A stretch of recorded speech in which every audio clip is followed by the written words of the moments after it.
Yes, people. We are back live. We are back live on the Sarcasm City TV YouTube for another Sarcasm City TV special.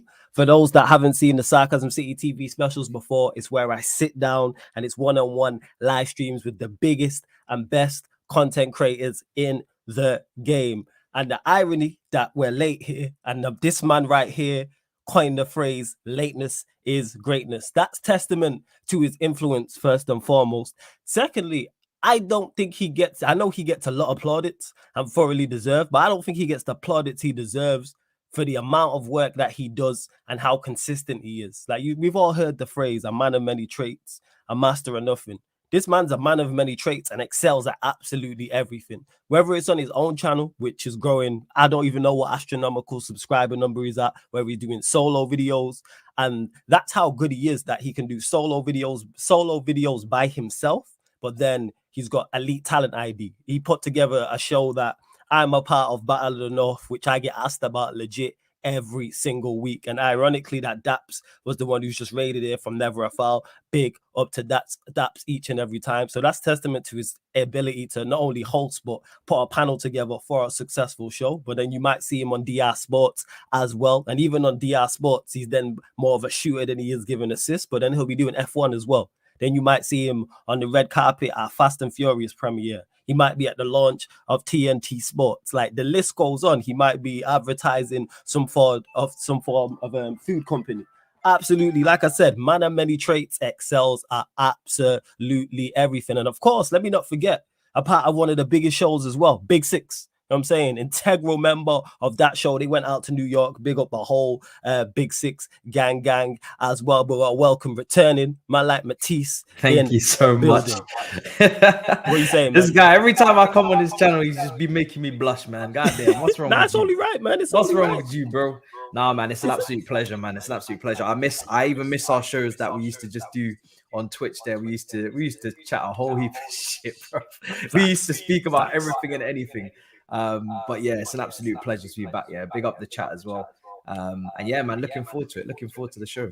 Yeah, man, we're gonna get into everything. Large up the chat as well. Make sure you bump up the likes as soon as you land. Make sure you bump up the likes, share this across all of the socials, and subscribe to the channel Sarcasm City TV, and subscribe to Matisse's channel. The link is in the title as well. But yeah, Matisse, is only right that I intro you like that. This is all about not only doing one-on-ones and people I'm a fan of getting on here, but giving people their flowers whilst they're here. You know what I'm saying? Letting people know how great they are while they're here, rather than wait till they pass.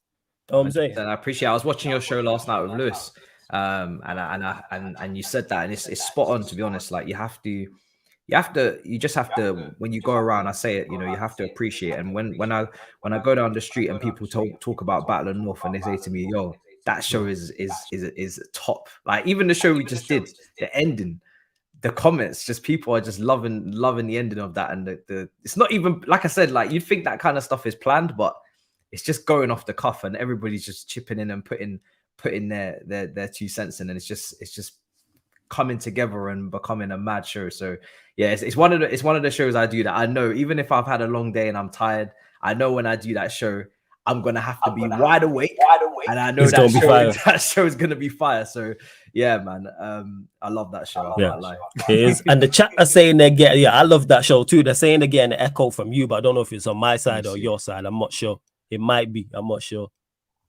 Double check. It might be gone now. Might be gone. Is it gone? Let us know in the chat, please, well. people. I'm hearing it. Is it? All right, let me jump out and jump back in. You know what I'm saying? Give me 1 second. Oh, it should be all right, actually, because my echo cancellation is off. But large up the chat, get your questions in as well. I don't know what's going on. Yeah, because I got the echo cancellation thing on. Let us know, please, people. Let us know. I think it's gone now. No, is it? Let us know in the chat, please, people. It's still there. I've got the echo cancellation on as well. Yeah, I've got it on as well. I don't know what's going on. Give me There's a new feature where you can reduce background noise for your mic. I'm gonna yeah. I'm gonna try that as well. I'm gonna try that. Let's see. I don't know what's going on. What we saying, people?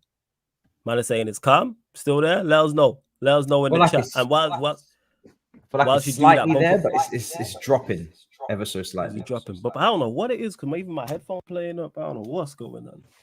Yeah, people, you know what it's like, man. Technical difficulties. You know how StreamYard be doing. My setup's kind of how it usually is, so I'm not really sure what else to change. Yeah, I don't know what's going on. I don't know what's happening. Let us know. Maybe I'll jump back in. Let me jump. Yeah. Jump out and jump back in. No stress, family. Let me do it. Is the echo coming from? Is it still there on my side? Let me know if I'm echoing, people. Don't worry, we're gonna get this up and running. Do not worry, people. Let me know if I'm echoing. I don't know what's happening.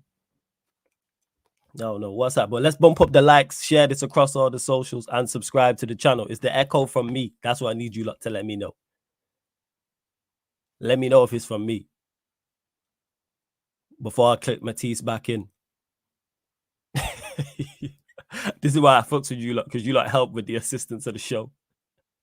But let me know if it's from me before I click Matisse back in, because the echo cancellation is on, so it's gone. All right, cool. Because for some reason my headphones don't want to work. And shout out Daps' vape in the chat as well. You know what I'm saying? That's a real one. So it's not from me. All right, cool. We should be all right. Let's see. There we are. I think yes, what we saying. Right. Now I'm still hearing the echo. I'm not sure where it's coming from.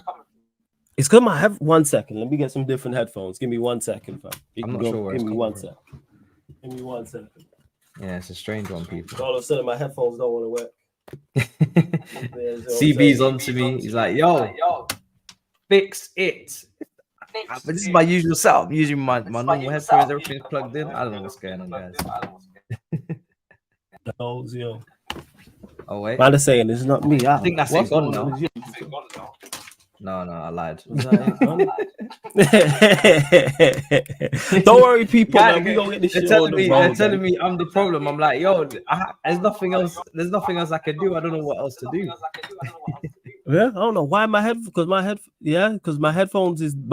ain't plugging in. That's why. You know what I'm saying? It's not picking them up. I don't know what's going on. All right. Give me 1 second, fam. Let me jump out and jump back in myself. You lot, 1 second. Is it still going on? No. See, look, it's stopped now. So let's not play the blame game. Do you know what I'm saying? It's just it's a collective issue between everybody, because right now you're not hearing any echo. So I don't know what's going on. I have no idea. But yeah, just turn it on and turn it off again. But listen, get your questions in, man. Let me go through that chat. Let's see what's being said, man. Obviously, predominantly we're going to talk about Chelsea, I'm sure. We've made a couple of signings, but you know my thoughts, you know how I feel. I still need Caicedo through the door, man. And I see a lot of people saying, "Oh, why? Oh, it's back. There's the echo back again." Yeah, it's me. So I just mute myself in it while I'm talking. But let's go there. Can Mauricio Pochettino take Chelsea back to the top? I think he can. I think it's going to take time, though. I think, you know, for me personally, I've seen the age range of players that we're signing, and it's not a ready-made, you know, instant success crop that we're bringing in here. It's a lot about long-term planning. But even with long-term planning, you still got to handle and take care of the present. And that's what we've got to do this season. That there's no real excuse to not be finishing in the top 5. I think via the coefficient points, the way my understanding of it is the season after next Champions League format's changed for 24-25. And that means there's 5 slots for Champions League this season. I think England currently have the most of coefficient points, and then Spain are second. So if we finish in 5th, whoever finishes in 5th, you get Champions League football. So that's the aim. We need to be finishing in the 5th spot at a minimum. I'm not really bothered about whether it's 4th, whether it's 5th. Like, if you're 4th or 5th, you're genuinely most of the time, 99.9% of the time, you're not in the title race. I've seen 3-horse races before. Take it back to Rodgers, Mourinho, and I think, was it Pellegrini and Man City going after the league title as a trio, and you know, Chelsea and Liverpool fall short, and obviously Man City go on to win it. That's a potential 3-horse race, but you don't really see 4 teams going for it. So I'm not bothered whether it's 4th or 5th. I just want to see stability. I want to see improvement in the quality of football, development for the young players, and obviously Champions League qualification. And then on top of that, I want to win a cup. Very similar to the season you had, I think, last season, is kind of what we need to be getting. And even then, if we do all that, I don't even think anybody should be blowing smoke up our ass, obviously, because we spent a lot of money. So this is kind of like, you know, it's not even, I don't even feel proud to say that this is the aim, but it is the aim due to the way that we've decided to go about our business. So yeah, is where it is.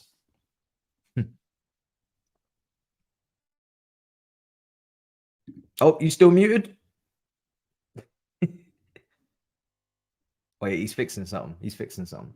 Literally, because I Oh, had there the you are. speakers on the wrong port. Now it should be live. There shouldn't be Yeah, an there's no echo, echo people. now. My apologies. There shouldn't be. You know, it was on my side because it was coming Oh, out of the speakers and not the headphones. But we move. We're here. I okay, don't know why it changed the setting. Typical okay. StreamYard. But we're here, people. Yo, We're let here. your We're apology here. be as loud as Big your up. disrespect. Yeah, people thought it was Matisse. It was on my side. The StreamYard changed it. But big up to, before we get into even more so of more things, Chelsea, Dab says, flawless, you're spotted about Matisse. But let's be real, you are also massively underrated for your work rate, consistency, and being bulletproof. Much appreciated, Dab, for the kind words. But now, man, we got to give credit to Matisse because, like I said, I need to just redo the intro real quick, people. That's what this show is all about, is giving people their flowers while they're here. Obviously, hearing them unfiltered and hearing them get their shit off, not only about their own team, but about anything else that may be bothering them as well. Not bothering them, but anything else they want to rant about. You know what I'm saying? Or anything in regards to any rival in particular. So that's what this is all about as well. Large up the chat also. Let's bump up the likes as well. There's over 200 of you lot in here. We're only at 89 likes. I see you. Big up to JP, Omid, Pels, J Brooks, Warrior J as well. Mohammed C1, I see you. Of course, Daps as well. My apologies, it was on me in regards to the echo, but we're here, people. We're here. We are going to sort it out. So you just said that even if you do finish 4th or 5th, you don't want anyone blowing smoke up Chelsea's ass. So what are you looking for this season? Not only in terms of results, but also in terms of performances, like on the pitch. Is there anything in particular? Because obviously your attack wasn't like, well, your whole team pretty much didn't perform. The whole team was just horrendous. Yeah, what are you looking for? Let me know.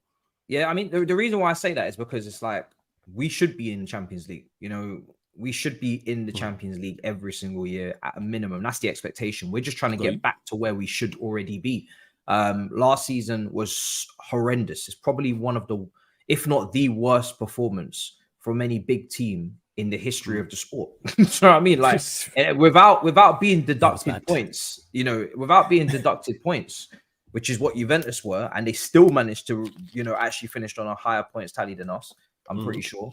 Like you don't really get any worse than dropping into the bottom half. So for me personally, I feel like, yeah, we're just trying to get back to where we should be. But in terms of the team, I just want to see a consistent press from the front, an organized press, which we have been looking better in preseason. I want to see patterns of play. I think the left-hand side, something that's been quite clear and consistent throughout the preseason games is there's a good connection and there's a good link up between Jackson and Nkunku, Jackson and Mudryk. It is mainly Jackson and another person, but it's coming off that left-hand side. On the right, Carney as well with Jackson, but on the right, Sterling over there has been a little bit, a lot really disappointing. He's been very underwhelming, and his spot is very much up for grabs. So we just need to balance it out. We've got the left-hand side. Seems like there's something cooking. There's a lot of goals and chances that have come from link-ups over there. But in the right side, we need to fix that, and we need to start seeing some cohesion there. And then I think the other glaring issue right now is the midfield. You know, you look at the center of the park, we're very easily played through, and that's because there's a lack of balance in there. I think Caicedo, this is for me why he's so important to get that deal done. A lot of people say, listen, what are the alternatives? I've gone through the market for midfielders because I was compiling a video to kind of like say, actually, there's other options here, and it's not that deep, but it is that deep. It really is. Like, there are some talented young players in France, don't get me wrong, kid at Salzburg, but Pochettino keeps saying that he wants someone experienced. And even though Caicedo is not very experienced, at least he's gone to a World Cup, he's had one Premier League season. We're talking about targets that have not kicked a singular ball in the Prem. And you know, I think we've already done a lot of unproven, you know, scouting talent. Great. But Enzo desperately needs someone a little bit more proven and a little bit more, you know, exactly what you're getting, because as much as I love Enzo in preseason, it's been a rough ride for him. So we do need someone. Has he not suffered in terms of him not being good enough? But you mentioned the balance. So you think once there's somebody who's more defensively sound, you'll see an even better Enzo? I don't want to put him into this kind of like blame game of the partner all the time, because I do think Yeah. he also needs to be better. Like his passing hasn't been Okay. to where it is, but it's preseason. That's what I was gonna say. It's preseason. He's a quality player. I just need, against Liverpool, I just need them passes to be crisp. I need them Yeah. passes to be certified. You know, whatever cobwebs you're dusting off in preseason with the passing, being bypassed as well in midfield a little bit.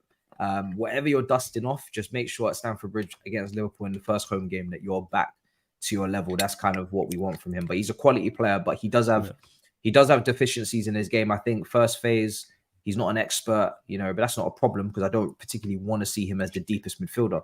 I want it to be someone like Caicedo, and I think that's where they'll balance each other out quite well. Caicedo is a brilliant recoverer of the ball, brilliant tackler, brilliant in the first phase, very, you know, spatial awareness is top, press resistant. So for me, it's just a good balance to get, because right now, if we don't have Santos in there and he's still young as well, then it's peak.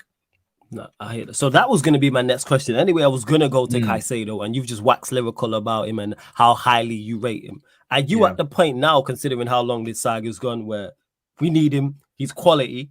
If they want 100 million or north of 100 million, sign him? Or you just mentioned alternatives. Would you go and say, go get option B or option C, who might be less? Where do you stand if you could press the button in regards to moving the deal forward or not? I'd pay the money. Okay, like so you think he's that good? Go talk about 100%. Like a lot of people will be like, and I see it, like, you know, Enzo cost this much, so why do you need to spend this much on X player here? And it's like, you have to understand Enzo's game. You have to understand what Enzo is.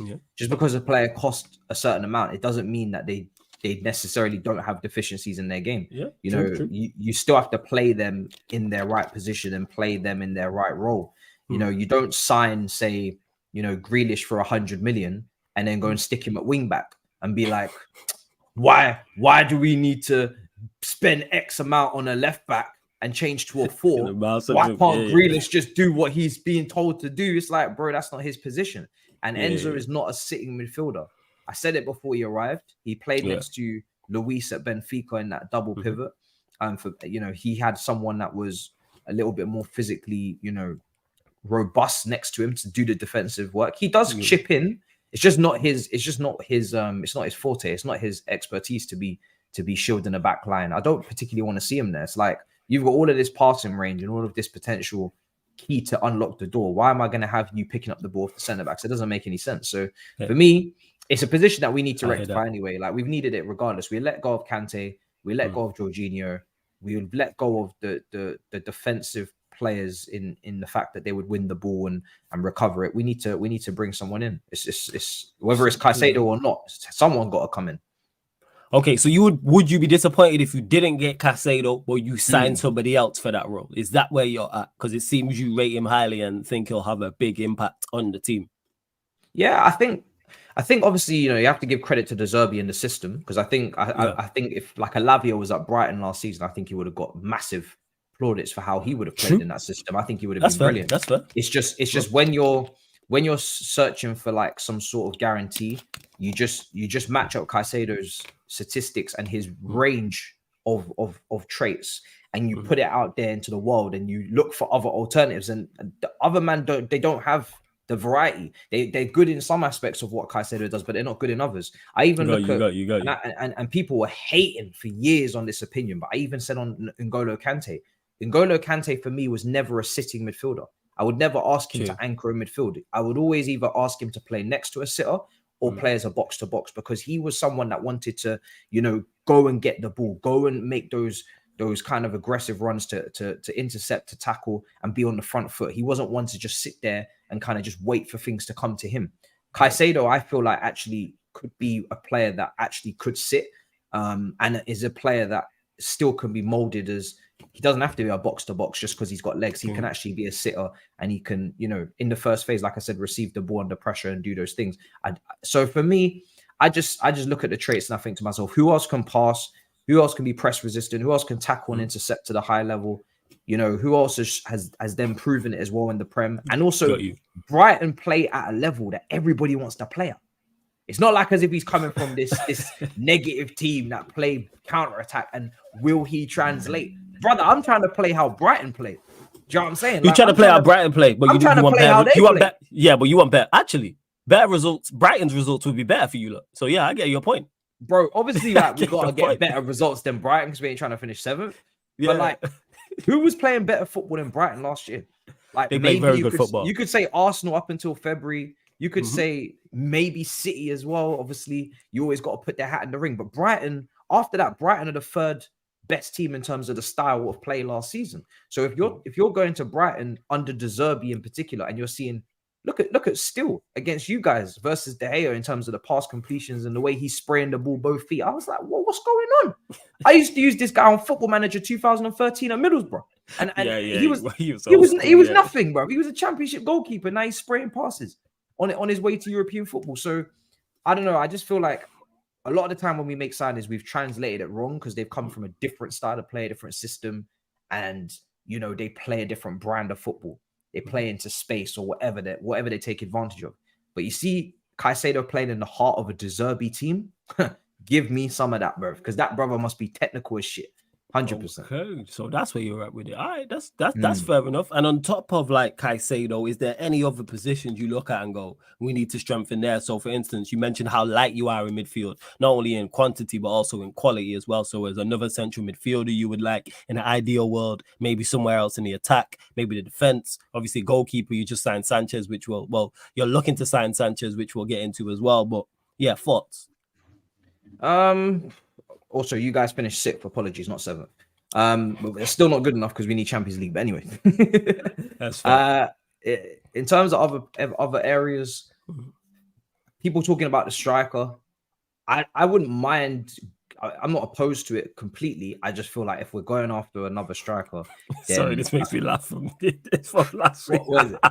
What is it? Where is it? Battle of the North last week with the Vlahovic news. Because the thing is, for those, make sure you go check that out. There is a playlist for it on this channel. You know what it is, yeah? When news hits me, bro, when news hits me, I'm just stunned. But I've never seen you like that before, though. That's the case. Like, I've never been on stream with you or been watching a stream you've been on and news has broke about Chelsea that you have been unhappy with. That's why the reaction was so funny. Because I didn't know you was unhappy about Vlahovic. I had no idea. And you thought I was trolling. And I had no idea.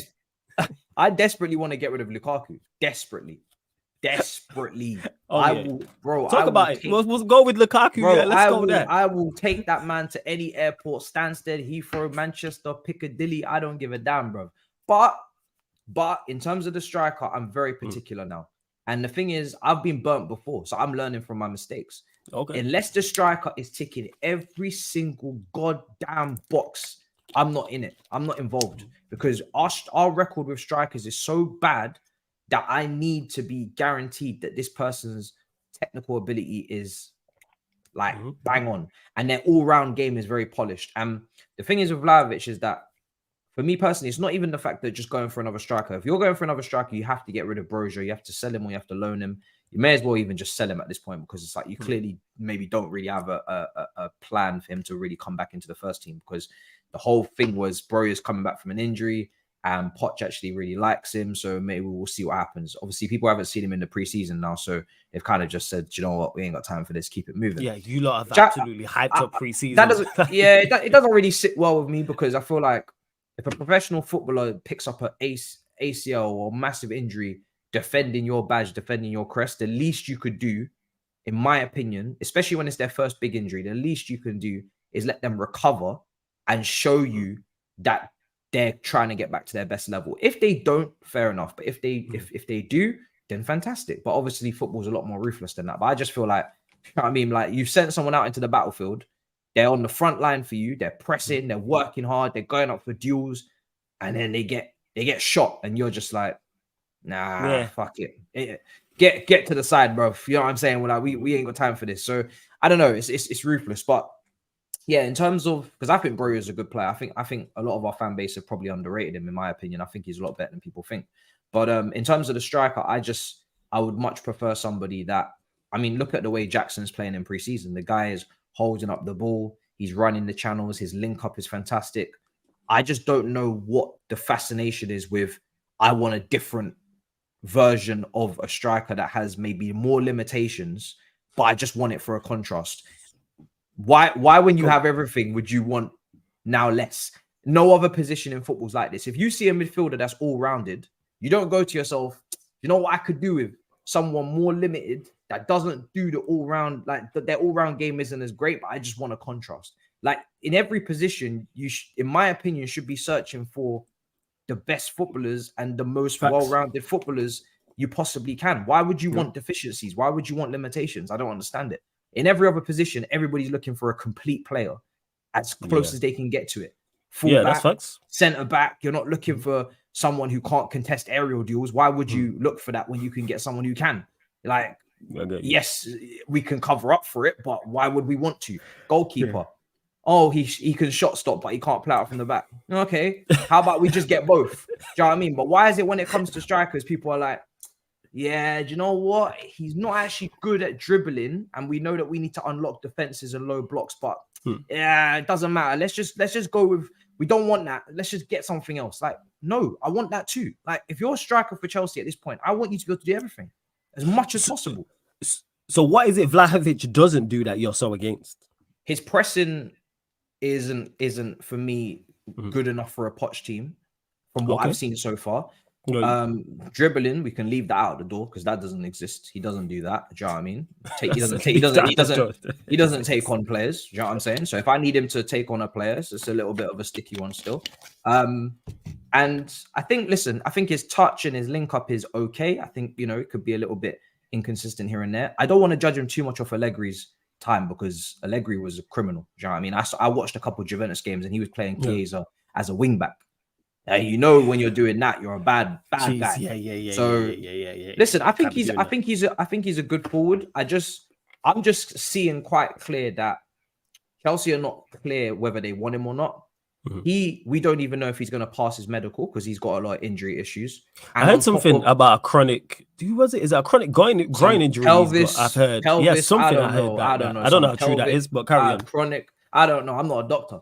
Do you know what I'm saying? I just see a bunch of injuries on transfer market and I think that's a problem, especially if there's a lot of them in a short space of time. But listen, nobody knows if he's going to pass his medical. He's probably going to be on high wages. We don't even know if he wants to join us because, again, we haven't agreed personal terms. And Chelsea are not sure if they want him because I'm hearing words like accept him in the Lukaku deal. Now, 2 weeks ago or a month ago, when you were looking at the reports, Fabrizio was tweeting Chelsea, Vlahovic is not on their list and they will not entertain a swap deal with Lukaku. The only thing that's changed is Lukaku can't be sold because nobody wants him. And Broja hasn't appeared in pre-season. So now Chelsea are like accepting him. I'm not saying he can't be a great striker. It's like, but for me, it's like, I'm just looking at him thinking there's a bit of a risk. Like there's a couple red flags before we've even signed him. Why go ahead with that if you could just find someone else that maybe doesn't have the red flags? We just signed a centre back from I think Monaco. You talking about Diassi? Yeah, with literally no injuries, like none. The only thing this man caught was COVID, and that was it. He didn't have no injuries on that. Fantastic. So at least I don't have to worry about that. So I don't know. I feel like, listen, would people want Vlahovic? Would Chelsea want Vlahovic if Lukaku wasn't at our club? It's an interesting question. Would you take the hit though to get rid of Romelu Lukaku to get Vlahovic in? Push comes to shove. Push comes to shove. I mean, I probably would because I just dislike Lukaku that much, but that's not good. That's not good. Like that's not me endorsing Vlahovic. Do you know what I mean? Like that's not an endorsement of Vlahovic, and that's my problem with this. I know that's the feeling amongst the fans. I know that's the feeling amongst the board, and that's my deep feeling as well. Like I said, I have I don't dislike Vlahovic. Vlahovic is a clean slate. As long as he comes with a good attitude, a willingness to work, and Poch likes him, and he's ticking a cup, and he gets over his injury issues, and he develops and he improves, he could be the next Harry Kane for all I know. And I would love that. Do you know what I'm saying? As long as him and Jackson, the only thing I have an issue with is when you said this yesterday with Lewis on stream, when you bring in a striker like Vlahovic, who does have question marks, but is on higher wages, cost more, the politics comes into play. The last thing I want is for Jackson to get rubbed out because of politics. If it's an even playing field, and both of them equal opportunity, then cool, no problem, because let the best man win. But if Vlahovic comes in and he's starting straight away because he's the big signing, no. I'm not here that. for that. I genuinely would rather not even get nobody, because I genuinely believe, even though I've not seen a lot of Jackson, I feel like he has he's already showing that he's got the potential to be something quite special. So, and a lot of time, it's not just the player that will hamper their own, shelf in terms of where they can, get to. It's also the dynamics of the squad, who's blocking them, politics, manager, favoritism. All these things play a part as to whether or not a player is going to get enough opportunities to show consistency and then to reach the top level. So we might have a gem here, and because we're so obsessed and we need a big name, and look what he did a couple of years ago at Fiorentina, bro. Look what Havertz did a couple of years ago at Bayer Leverkusen. Like, to be honest, I don't really care too much. Do you know what I'm saying? Like, bro, football goes on a yearly basis. Things can change. And this ain't Fortnite. We don't revive people. The only reason why I have any smidge of confidence really is because of Poch. If Poch wasn't here, I'd be even more against it. Because we don't coach, improve, revive players. That's not what we do. We take you and we dent your confidence, especially as a striker. We punch you up and we send you back where you came for a lot. We don't do that here. We don't revive it. We don't do that here. Like, people are talking like, we can revive you, bro. You better revive yourself, because we're Chelsea. You know what I'm saying? We don't do that around here. We don't improve strikers. You better be good, because when you get here, this is the real test. And I know he's gonna get that number 9 shirt as well. Vlahovic number 9. Oh, I can smell it from here. He gonna get that shirt. And that shirt right there, that's killed many a man. So he better be good, because if he ain't perfect, or he ain't trying to be perfect, this club will make sure that his deficiencies are on show. We'll show that shit in 4K. Okay. Jeez, wow.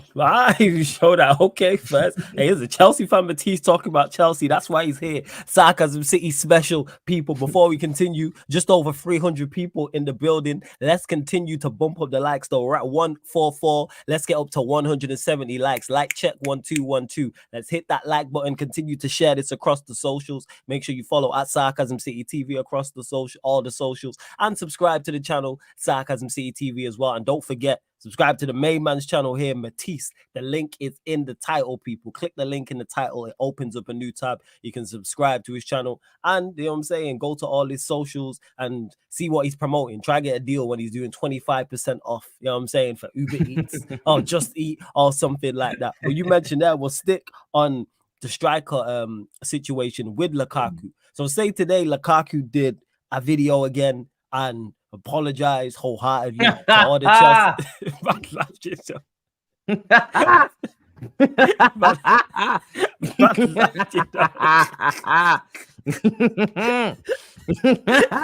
You are a funny guy.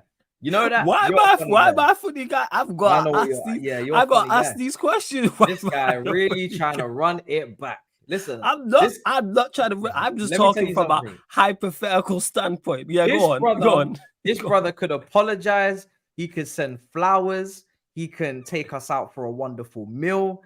He could do whatever he pleases. He could say, I'm back and I'm better. Go to the cameras and say, my inspiration was Drogba. He can go back to Stamford Bridge with his dreads from West Brom and look at the stadium all shiny-eyed. I don't give a flying fuckaroos. This brother, get out of my club. Do you understand? That was the message from day one. I've not changed my message. In fact, I even went on live TV and said it again, just so he could potentially hear me. Because you see me, I wanted to be so honest. I'm not taking any words as gospel anymore from this man. I was hoodwinked. I was manipulated. I was, bro. You don't understand the amount of propaganda I did for this guy. I look at this as this is borderline cheating, bro. Like, you're cheating on the fans. You're cheating on the club. We're not listening to anything more you've got to say. Pick up your shit and go. It's so funny to me because the Inter Milan situation is like a classic example. He said that I only want to play for Inter. Then next thing you know, he's talking to Juventus and he's not picking up Lautaro's phone calls, but he was just at his wedding with Megan Thee Stallion. This brother, you can't trust what he says. He's all over the place. Inter Milan are furious with him now. So he's not got many options. The best thing that can happen here, to be quite honest, is that he goes to Saudi, and then I'd like to see if Chelsea continue their interest in Vlahovic. Because if we sign Vlahovic off our own back, cool. Now I know you're serious. if Lukaku can go elsewhere, that would be perfect because now I know our real intentions. Vlahovic, he's like my daughter. What are your intentions with my daughter? You know what I'm saying? Like, what are your intentions? Do you really rate her? Do you really rate her, or are you just trying to use her as some sort of deal to do with another drug dealer? Like, what's really going on? Are you just using it for the time being, just a quick long thing? Like, let's be real. Are you just using her for the time being, or do you want to marry her? Like, do you really see a future with her? Because with Vlahovic right now, I'm not really sure. I'm not really sure if it's serious. So that's why I almost want us to sell Lukaku elsewhere just to see if this crap continues. And if it does, then I'm in. You know what I'm saying? That analogy is brilliant. That why your attention. Do you see a future? People think I don't like Vlahovic. I'm looking out for Vlahovic. I'm looking out for that brother. You know what I'm saying? I'm looking out for him, man. I know what we're like. So that is a definitive no on Lukaku. Doesn't matter what he does. If there was a wholehearted, like from the heart video apologizing to the Chelsea fans, okay, that's fair enough. Vlahovic, you're 50-50 on currently, but you prefer to see Vlahovic come to Chelsea with Lukaku going elsewhere. Yeah, and we all said it there. These analogies are straight from the Twitch days. And that's how much work Matisse has done. I actually forgot to mention how that's how we started, was on the Twitch shows, running bants, running jokes. Very similar to that. The question is Chelsea just trying to smash? That's the question. Let's be honest. Do they see a future with Vlahovic? Are Chelsea just trying to smash with another big name, another big number 9? You know what I'm saying? That's their fetish. That's what they do. Fernando Torres, Shevchenko, you know, Morata, Higuain. This is their fetish. This is what they keep running back to. You know, everybody's got a favorite, right? Everybody's got a favorite, and this is what Chelsea's favorite is. Doesn't matter what the ownership is. Even we were even linked with Ronaldo, one of the biggest number 9s you can go for. Yeah. And you were trying to sell him off to me as well. Yes. So are we just trying to smash, or are we serious? That's all I'm trying to find out. Yeah, like Lukaku's one of our exes. I should know. Look where he is now. You know what I'm saying? So can't stop him from climbing in the window. I hope now we're back in Cobham now. We're back in Cobham now. I'm actually wondering where he is, because you know he was training in Cobham while we was in America.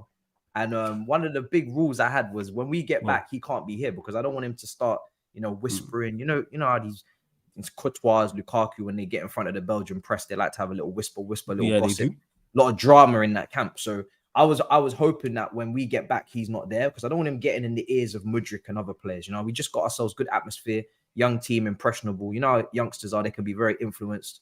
I don't need that. Facts. So what do you actually? So we know now. If you didn't know, if you've been under a rock or you just wasn't paying attention, you don't want him at Chelsea this season. You definitely don't want him. What do you think happens though? Do you think you move him on, or do you think he ends up at Chelsea and is just training alone, or something along those lines?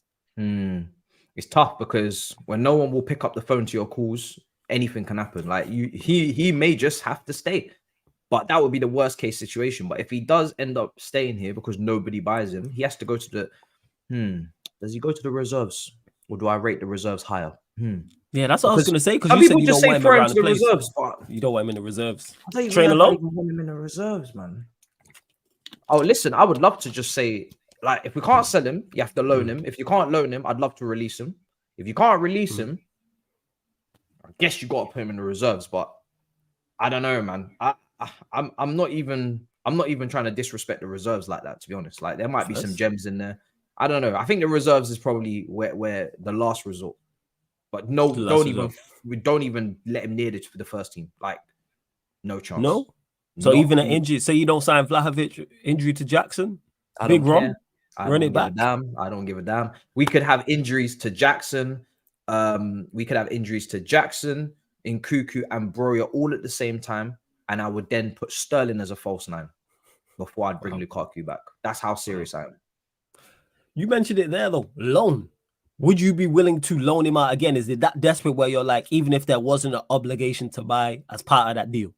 Yeah, 100%. Like, you just loan him out. You're just saying get him out any means necessary. If we have to kick the can to next summer, we will. Yeah. I don't want to. I'd rather just absolutely recycle the can. But if we have to kick the can down to next summer and deal with it later, that's a next year Chelsea problem, Matisse problem. Do you know what I'm saying? Like, we just keep kicking that can until the end of the contract, which is in 2025, I think.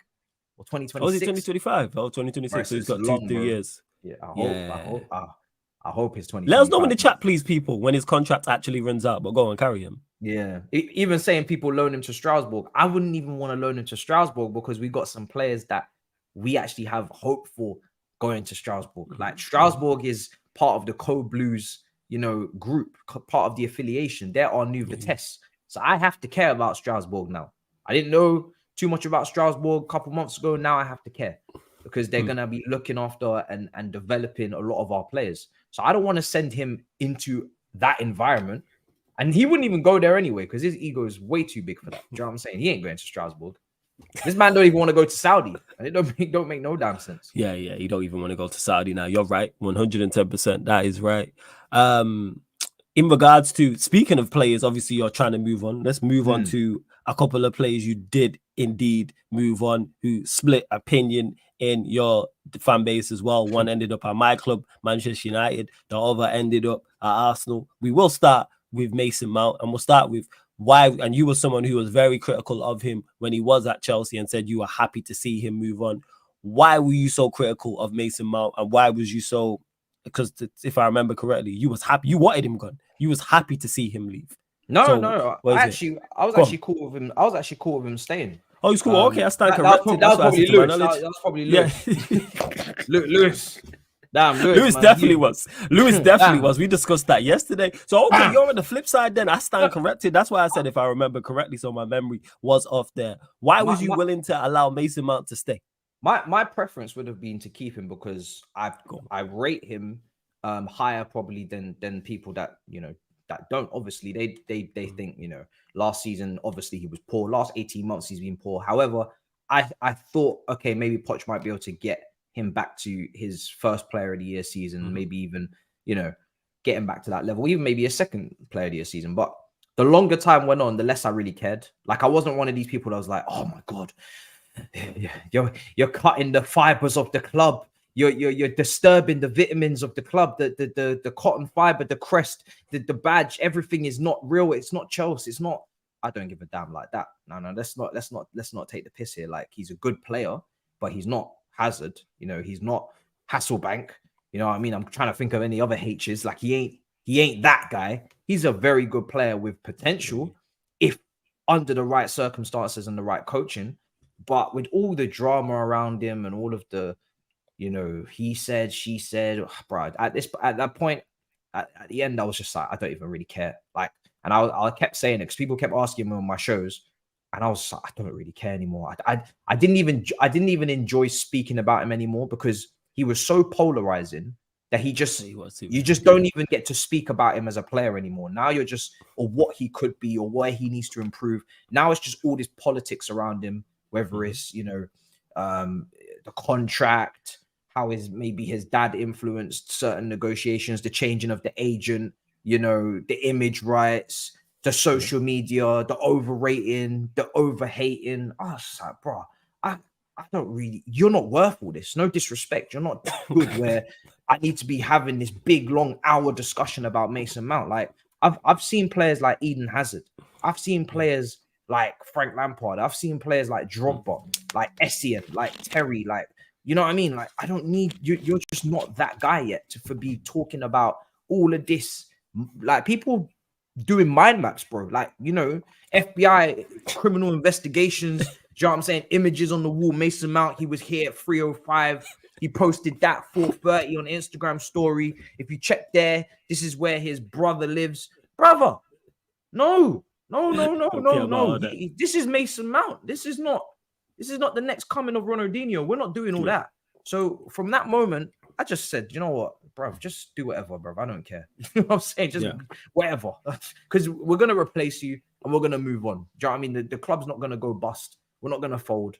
And you're not irreplaceable. My thing with Mount was, if you do stay, you're going to be, competition. You might be on the bench. You might start. It depends on your form. It depends how you play. But a lot of people didn't want to hear that. They thought, oh, Mason Mount, we have to build the team around him. He's an undisputed starter. Some people talking about captaincy, rare tear. I said, no. Respectfully, availability has been really giving you, obviously, a lot of, you know, artillery versus Reece James. But if I'm talking about position for position, I've always said Reece James is way higher level in the position he plays than Mason Mount is in the position he plays. Mason Mount is not in the top 10 of midfielders in the world, but Reece James is in the top 10 fullbacks in the world when he's playing at his best. That's very fair. So my thing was always, yeah, your availability is great, and obviously you've done what you've done for the club and you've contributed, but let's not get ahead of ourselves and start pretending like you're some sort of, you know, build a club around a player. You're not world class like that. You're not. We're not building the team around you. I know a lot of people would have you believe that is the case, but no. No. So you just stated there in regards to him competition as a squad player. If you was in charge, would you have rejected the bid and gave him more money or whatever it was? It wasn't necessarily more money, but would you have gave him more of what he wanted in terms of the contract to keep him at Chelsea? But it seems you was like, all right, decent player, but I don't mind you leaving. That's the conclusion I got from that. Correct me if I'm wrong, though. Yeah. The reason why I wasn't really, you know, picking sides on the contract, because I understood both sides. I think a lot of the time in football, it's like, it's black or white, and like if you're on this side or you're on this side, and if you're not picking a side, then there's something must be wrong with you. But I understood both sides. Mason Mount, in comparison to his peers in his age group, they make a certain amount of money, and he's contributed to Chelsea, whether people like it or not. He's contributed. He's definitely he's got a player of the year on his roster. The second one, I think, is contentious. I think it should have gone to a defender, but he's got it.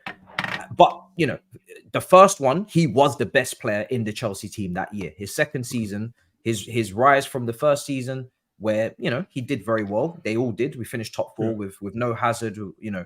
And then, bang, second year, he was levels. Do you know what I mean? And we won the Champions League that year as well. Obviously, Tuchel come in second half of the season. He was top. And then, you know, then his development starts to kind of come to a halt, and he becomes more of a GA, goals, assists driven player than maybe he should have been. But in terms of the contract, I can understand why you've played all these games, more games than most, you know, and he's not picking himself, so you can't blame him. A lot of people blame him because he's always starting. You got to blame the managers if you don't like it. True, but you got to blame the managers. That's a fact.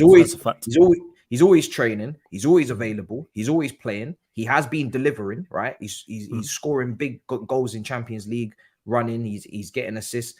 He's getting stats in the second season. His first season, in terms of his play and general play, was a lot better. But he's contributing and he's putting the work in. And he should be earning more than Havertz. He should be earning more than Werner, 270k a week.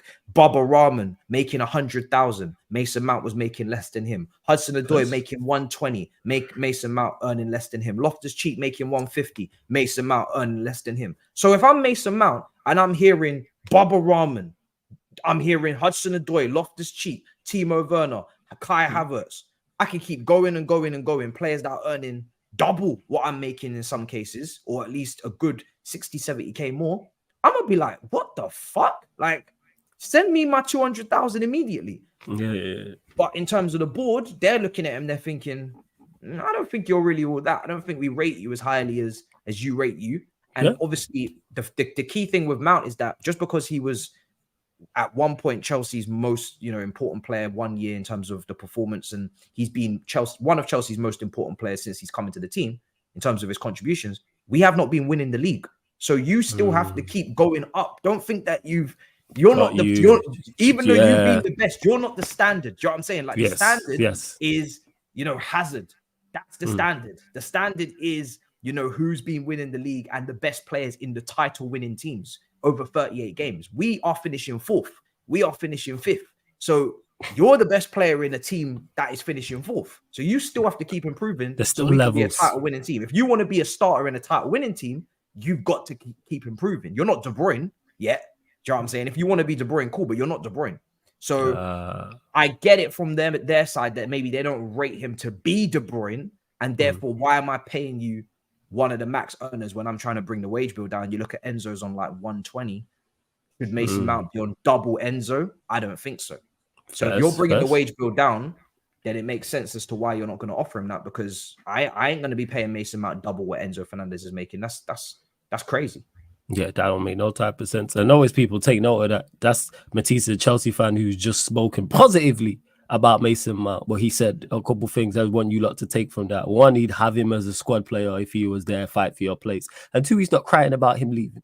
That tells you the levels he's at. But he's we'll at go Man there. United now. So do you see? Yeah, you disgusting idiot, yo. Do you see him being a success at Manchester United? Now he's left. I don't wish no success. I don't wish. No. I know you don't wish. I know you don't wish. I'm saying, do you see it happening or you joke, man? You know what I'm saying? 50-50. It's 50-50. Okay. Because listen, I think the best move in my head when I was looking at the Liverpool Klopp rock and roll midfield three, that was kind of where I saw Mason Mount going to Liverpool. And Klopp is playing on transition, and Klopp is playing a midfield three. And I think him in the midfield three would be back to where we envisioned him. Obviously, we haven't seen him play there for a long time, so I don't even want to keep clutching at 7-8 games at the start of Lampard's second season. Be like, oh, look, Mason Mount in the 8, this is what he can do. Because to be honest, we just didn't see it for long enough since Derby and Vitesse. And then that little sprinkle, and then he was back in the front three again in the back three. So, but that's where I thought he would play. That's the kind of midfielder I see him as in a free, not as this kind of like final third, kind of goal hanger.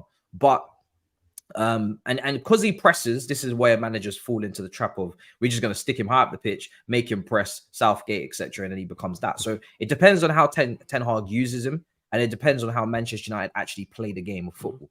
Because if they were going in the direction of Pep and methodical and high possession and unlock the door, I'm not looking at Mason Mount to unlock the door in terms of the pass. I'm not looking him for the vision to be slicing teams open and all that. But if you're playing a quick transitional game and you're playing him in the midfield and you're asking him to get in between the lines and quickly 1-2 touch and just move the ball on and chip him with goals, he can do that. So it depends on how he's used. But I've seen him preseason, he's been a little bit underwhelming for some people. And listen, his confidence is absolutely shot. So he's one of those players that you're trying to revive, and you know me, that's long. Reviving people is crazy. Hey, we the same in terms of reviving. And you mentioned that in preseason he's been underwhelming. I've seen people complain about him. I don't get it. Why? I don't get what I don't know what people expected from Mason Mount in these preseason games. I don't know what people expected in the season. I've said it before. I say it again. Someone in the chat, I can't remember who it was. After we played, it was the Arsenal game, I believe, and said, Mason Mount had 19 touches. Is that a concern for you? I said, absolutely not. I don't need Mason Mount on the football. You mentioned sticking him high up the pitch and him pressing. That's what I need him to do. I need Mason Mount utilizing all of his off-the-ball attributes, because off the ball, I have no issues with him whatsoever. No, you know what? I know what I'm getting. I think it's a damn shame that's all he's become, because I thought from what I saw at Vitesse when he was at 19, kicking up in that Dutch league and doing very well in Europe as well for that team, I thought, okay, this player actually, he looks like he can play. But such is development, such is, the idea of a manager or a few managers, and this is the direction you're going in. Now that's all he is. And I'm just like, damn, that's a shame, because you could have been a lot better than just off the ball, press merchant, couple goals here or there. If that's what he becomes, then damn. God damn. That's a shame. That's a mighty shame. That's it. That's why I'm not even upset. Like, I've not watched the preseason games, but obviously when the preseason matches be on and I see on the socials and people in the chat, a couple of people have mentioned about him looking lost in the team, which obviously he has to get accustomed to a new team, new teammates, new system, new manager, etc., etc. But I'm not expecting that much from him. I watched him at Chelsea. I watched him at his very best. I watched him at his very worst. And even at his very best, you mentioned it without even me saying, he was very good. But very good is not good enough for where Manchester United are trying to go. You said he was the best, but we were finishing 4th and 5th. We're trying to get back to the top. Same with Manchester United. The aim isn't for. We're 4th and 5th. Mason Mount is cool. Players of his level is cool. That's why I was so vocal about not wanting him. And shout out to James Redmond, who said fans love to become lawyers for players they would never defend beforehand. And that's a fact. Word to Hammers on that. Kai Havertz, Arsenal. Yeah. Word, and we'll get to Kai Havertz, but that's what it is. I was very vocal, about him not wanting him at Manchester United and hoping he goes to Liverpool. And then when we were linked with him, I kept the same energy. When we were making bids, kept the same energy. When we signed him, same energy. I know what I'm getting, but that's not only on Mason Mount, that's also on Ten Hag. And that's why I don't want to hear from certain United fans who say, back the manager regardless. Don't complain about nothing Ten Hag does then. Any lineup, know what I'm saying? Any formation, any way of playing, any decision. substitution, any decision. I don't want to hear about anything because I'm not like that. I got my own two eyes. You know, that's like why, my own brain. bro. That's exactly how I operate, because it's a dangerous road to say this one human being who can make errors, can make mistakes, needs people around him like recruitment and scouts to give him a more informed decision, needs coaches around him as well. You look at Ferguson, he didn't really take training because he had assistant managers. That was like, later on because he did it first and foremost, and then later on he did that because he's smart. I think the only manager out there right now that I would just say, do you know what, whatever, Pep, because he's like one in a million. He's like generational. He's one of the best, if not the best of all time. So if it's Pep, do you know what? You are constantly just educating everybody on the game. Cool. Whatever you say goes. But for most managers, they got their strengths and they got their weaknesses. And it's like sometimes talent ID is not the strength. You see a lot of they almost be what's that saying?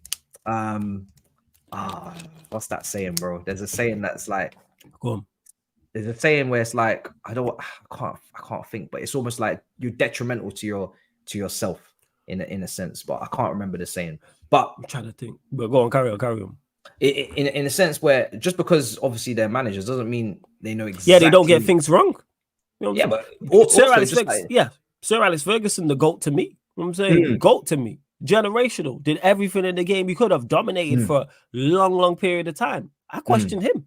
More often than not, he was right and I was wrong because I was younger and knew less. But go on, carry on. Even Tuchel, like I defended Tuchel to the hills, but that guy sanctioned a lot of deals where it's like and kept some players in positions. I'm like, what are we doing here? Like, why is Gallagher playing so deep? Why were you just okay to have Lukaku as a target man? You know, all these things, like, you have to ask these questions. Because if we build the whole club in your image and you just back every single decision they make, then if it doesn't work out, you are absolutely screwed for the long term because you've built your whole entire team based on this one manager and his own decisions. And if it doesn't work, you're screwed. Obviously, they need to have a lot of say involved and you need to kind of, discuss it, talk about it, come to an agreement. The scouts can give you new information that you weren't privy to. I keep always referencing the Klopp thing. Klopp was looking at Julian Brandt and was looking at Mario Götze for Liverpool because those were players that he knew from the Bundesliga because he's seen them. Yep. Scouts told him, bruv, this is how you want to play, yeah? This is what you want to do? All right, cool. Mane and Salah. Like, who are they? Yes. Who? What? Salah and who? Man, what? One was at Southampton, one was at Fiorentina, I believe. Yeah, and it's like, all right, I'm gonna trust you on that one. Look how they both turned out. You know what I mean? You ain't getting Julian Brandt and Mario Götze doing what those two did in the wide positions. It's just not gonna happen. So, yeah, man. Sometimes they need advice and they need guiding because they can be pretty self-destructive. Is the term? It's about working with them. Like they should be a part of it, but it's about working with them because even Pep, as great as he is, like people always forget, act like he didn't sign Claudio Bravo. Did he not sign Claudio Bravo? Did he not just sign Calvin Phillips last summer? Like your club of my club have signed Calvin Phillips for that amount of money and he put in those performances. There'd be a lot more critique. I get it to an extent because City, amazing team, amazing manager and winning a treble and everything. But that just goes to show even Pep, as great as he is, gets things wrong. Like a Calvin Phillips. Now, Calvin Phillips could turn it around. But all I'm saying is currently that was not a good signing. Same with Claudio Bravo. Same with, I always forget his name. They signed a striker as well. But big up to... Yeah, that was it. No, I don't even Ferran Torres was an early striker. I can't remember that they signed. He might have been Spanish. The chat will let me know anyway. But large up to him for the super Negredo, was it? It might have been Negredo. It was Negredo. It might have been Negredo. But I remember they did sign a striker who didn't work out. I think he might have been there under Pellegrini. But there's a striker they signed that didn't work Nolito, that's it. That's it. Nolito. Yes. Nolito. I was thinking the name was wrong because I was gonna say Nolito Donaire, but that's a boxer. That's why I didn't say Nolito. But yeah, prime example of that. Big up to him for the super chat though. He says big up these collabs. I find man, you're gonna get them all week long, people, all the way from today. Couple more after this. You get one on Saturday, trying to sort one out on Sunday, and then the final one will be on Monday as well. Like I said, it's all about giving people their flowers, people. So he says, big up, these collabs are fire. And love for the super chat, much appreciated, my guy. But yeah, in terms of outgoings, another player who has now left your football club, but split opinion, very similar to Mason Mount. Where did you stand on the Kai Havertz conversation? I was happy to bank that money in. You know what I'm saying? I was happy to bank it because this is a player that, listen, everybody invested in Kai Havertz when he came in, because what we saw from him at Bayer Leverkusen wasn't just your average, you know, taking advantage of space in behind and, you know, being that guy. He was dropping some serious passing. Now, I feel like the Bundesliga is a strange one because of the way they defend, you do tend to pass. It feels like you pass into a lot more space and you have a lot more space to pass into than you would in other leagues. But it also depends on your style. Obviously, Liverpool, they find plenty of space to pass into as well because they play on transition. They play back and forth. They have that basketball game. So it depends on how you want to open the game up. But I feel like for us, we were just never that team. You know, you look at the way we played, we were always a team that moved the ball quite slowly. You know, we wanted to be more methodical. We had Jorginho in midfield, you know, cover. We were never this like back and forth tennis type team. We didn't have those box to box midfielders like SCN and, you know, those guys that we used to have where it could be like that. So Kai Havertz, he was kind of like a player, it felt like, who had been used to space, had been used to, you know, receiving the ball and having room and being able to then play his pass. And in the Chelsea team that were coming up against the lowest of blocks at Stamford Bridge, it was all quite tight. And it was like, yo, shit, people are barging me. People are, you know, trying to get physical. And how am I going to brush this person off, move? And all your actions just have to be so much faster. When you're looking at these cams on the chests of like Tielemans and Bruno Guimaraes, Premier League are putting these videos out, and you're seeing in preseason these guys, how quick it is. And just like the tempo. The decision making is all about, all of these guys can play football. They can all go to any goals in Croydon or anywhere and smack up everybody left, right, center and make you all look like fools. But it's the speed of what you have to do and then how quickly can you do it. And that's what separates the top players from just the good ones.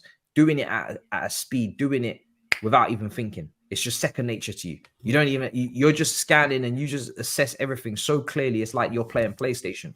Some of them can't do that. I feel like Kai Havertz in this league is a big question mark over to whether he can handle the pace of the league, because the way he wants to play the game when he's feeling confident is a very nonchalant, is a very relaxed manner. And the composure can come in handy. Don't get me wrong. When he scored that goal in the Champions League final, that was all down to composure. He was happy to round the keeper and tap it in and all that. But in the Premier League, bread and butter, you've got to do things at a fast pace, and he just doesn't move quick. He seems like a very slow kind of player in the way he performs. So you're saying tempo wise, he's not with it?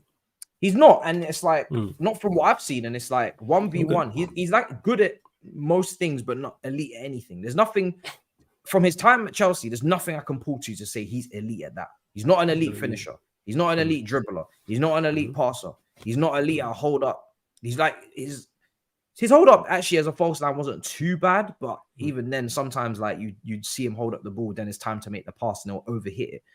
He's just good, but he's not showing he's elite or great at anything. And it's like, this is why he's probably been moved around so much. Sometimes I see these players that positionally they're very versatile, and I think to myself, why are you so positionally versatile? Are you positionally versatile like a Bernardo Silva because you're like mad intelligent, or a Gundogan who's played 6, 8, 10 striker? Is it because you're mad intelligent and you're just so great at so many things? Or is it because you're actually not great at anything and you're just good at everything, and therefore we can't put you in we can't really rubber stamp a position for you, so we're going to kind of use you everywhere? This guy played striker, he played 10, he played wide, he played 8, he played everywhere. But if you play him 8 defensively, does he contribute like a real midfielder? No. If you play him 10, is his back to play in tight spaces? Can he wriggle past people and handle that combat? Because if you're going to play 10 in the Premier League, you're going to get kicked the shit out of. So can he handle that? No. If you play him up front, is he going to be clinical? Is he going to put the ball in the back of the net enough times? When the balls come into the box, even for headers, is he going to be clinical with those? No. So it's like, if you play him out wide, are you 1v1 killing people and got bare pace? Not really. So where do you put him? And there's so many of these like players that are just like, they're drifters. They just operate in zones. They just don't really do anything. That's what that is. It's just a mess, bro. It's difficult. I'm not gonna lie. It's difficult to kind of quantify what you should do with these players because they're so. It feels like players are more specific these days than ever. Like they're not even now. You can't even give them a position. Now you have to give them a zone, and you have to give them a certain type of pass in a certain type of way and a certain type of option in to their right and their left. And bro, it's just long, bro. I can't lie. Some of these players, it's the way the game's gone in it. It's just crazy. It tells you all you need to know about the level they're at. So do you see? So you didn't really cry about him leaving. You said you took the money and run. No. more than you can believe, guys. I took that money. Do you see him? Money. So what do you think his best position is? I don't know. That is crazy. You know what's crazy is you're not the only Chelsea fan who says that. He doesn't know. He doesn't know. Yeah, because he's been asked and he says all across the front line. Yeah, what does that mean? What's crazy is whether it's you, whether it's Lewis, whether it's other Chelsea content creators I speak to, all say the same thing when I ask that. Even when I talk to Arsenal fans who are trying to be like, word to Hammers, Redmond, want to do U-turn on him and want to be lawyers for players they would have never defended in the past. No one can't tell me what his best position is. People want to say 10. And he's been compared to Kaka the other day, which was just an atrocity. To the first, Kaka has been asked to cut it back in fucking Streatham. Then he's been compared to Kai. Hold different, because we literally was on Pro Clubs yesterday and discussed that, and that person has blood on his hands. That's why the universe took sports away. Yeah, that's too much confidence. Too much confidence. Yeah, he did that, and the universe took sports away. I blame him. I don't blame COVID. That's fully on that guy who did that. I said this yesterday. That is fully on Ballon d'Or winning.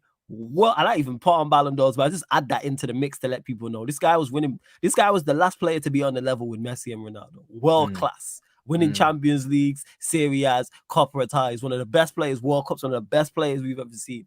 And you asked him to cut it back. Yeah, ridiculous. But go on, carry on. For Kai, his best position. It's not striker. It's not a winger. It's definitely just off a striker. I wouldn't even say it's a 10 because I feel like a 10 has to be you play through a 10, and I ain't playing through Kai. The last thing I think of when we was up against a low block is we need to get the ball to Kai. Kai's gonna be the one to unlock the door. Like that just never crossed my mind once. Do you know what I'm saying? Like at no point did we have a 0-0 at home at Stamford Bridge with 10 minutes left, and I'm thinking if we could just get that ball to Kai, he's going to create something out of nothing. It just doesn't cross anybody's mind, and that's a shame because I thought that's what he was going to be for us when we were watching him at Bayer Leverkusen. Is that he might be kind of a playmaker type because he was clipping some wonderful passes over the defensive line out there, but then when you look at the amount of space. And it's just not the way we operate. Do you know what I mean? You just don't have that kind of space to pass into. You have to be a lot more accurate with your passing. You have to be a lot more decisive and definitive with where you're putting it. You can't just spray it into space and someone will get on the end of that one. No problem. I say he's a second striker right now. I'd say you don't play through him. You look to him to be at the end of a move potentially. But again, his finishing it's very meaty. He doesn't strike the ball very cleanly in terms of there's no finish. When I look at someone who's an elite finisher, what type of finish do they continuously keep showing us? Whether it's Sergio Aguero near post, hit the back of the ball, bang. Whether it's Harry Kane whipping it into the curlers and top, into the bottom corners. Thierry Henry, unbelievable finisher. When you look at finishers, you're thinking Iron Robin, cut in, Ben, top corner, far post. Like there's certain, you just know what someone's going to do. This is what they're trying to do. This is what they're aiming to do. This is what they constantly, clearly keep doing. Kai is kind of like, I want to dink the goalkeeper, but I'm not going to really dink it with enough power to lift it. So it's kind of just going to be saved. That's it. That's all there is that he's He just likes to try and dink the goalkeeper a lot. All right. Doesn't come off often enough. So you mentioned, so again, people there like letting another Chelsea fan saying, I don't know where Kai Havertz plays, but it seems that, and from, well, we're all guessing because it's only pre-season, but he is going to replace Xhaka in that side, and then Zinchenko will invert, or maybe the right back inverts, and he will go into the 10 role alongside Odegaard. How do you see that working out for him? Do you see him being a success at Arsenal? No, I don't, to be honest.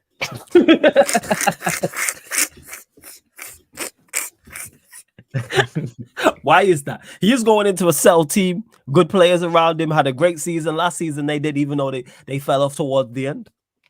He is going in at a terrible time. Talk about it. Why? 2 reasons. The expectations at Arsenal have never been higher. So although it's a settled system and a settled team, who you're coming in for is part of the most consistent team last season up until February. And I said the same for anyone that signs for Arsenal in this summer. You are trying to replicate the team that were nearly completely perfect up until February. They lost to Old Trafford. They were the better team. And they drew with Southampton. Outside of that Arsenal team was playing the sexiest football we've seen from Arsenal since Wenger. And they were winning every single week. These men had me doing emergency streams, shitting myself. You were scared. Arsenal were no joke up until February, until I think it got into their heads. Arsenal were no joke. Yeah, and to be honest, if Arsenal played those teams at the back end again, but you just moved it to the front of the season, they beat those teams. It was all mental, and it was all just lack of maybe experience in crucial moments and doing slightly the wrong thing.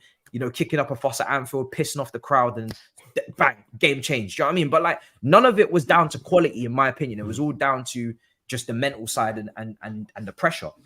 Because obviously now Arsenal fans are starting to talk about the title, etc. There's a lot on it, but you're going into a team that's the level. So any drop off, you're not going to be deemed as a success for taking an Arsenal team from a title race to third. Like, Arsenal have to compete for the league again. Minimum. That's what they have to do. And you're doing it now with more games to play because you got Champions League. And listen, Champions League versus what was they in last year? Europa? Yeah, there was Europa League. Yeah, they went out Sporting. I saw their Europa League group stage games. May as well not even count. Like, the teams that you're playing in group stage in Europa League, you may as well not even count. It's outrageous, man. You can send any old Mickey Mouse Arsenal B team out there. You know, Fabio Vieira and Denman, they can go and play them games. Do you know what I mean? That's not real. It only gets serious in the knockouts. In Champions League, it's serious from group stage game 1. So he's coming into a team with more expectation, pressure, because now people know what to expect from Arsenal. Settled system where the quality is and the standard's been set. You know, Arteta don't piss about Amazon documentary guys. You know what I'm saying? He's there shouting and more difficult games because now Champions League's involved. And you're coming in low confidence. Like, you've cost a lot of money and people are going to be judging you. Facts. You're coming into a team where you need to perform from the get-go. No one's going to have time for you to be going through your slow rough patch because you're coming in as a starter. At least I see him for that money spent. You're a starter. So yeah, that's another thing. Some Arsenal fans trying to say that, he won't start. I see him starting. I think he starts. If he's not starting, he's already not being a success, in my opinion. Like, if you know what I mean? Like, if you're not starting, then you've done something wrong, right? Because you cost 65 M's from your rivals and you're not starting, so you're not a success. So for him to be a success, he's going to have to be starting consistently and he's going to have to be putting up numbers. He has to. So I think the best way to go about it is, I think, listen, Zinchenko has been dunked on, dragged for his defensive work, and rightly so, because 1v1 last season at the back end, he was atrocious. You know, getting nutmegged by Trent and all these type things. He was getting dunked on. However, Zinchenko, I still say, listen, this is a very, very good footballer.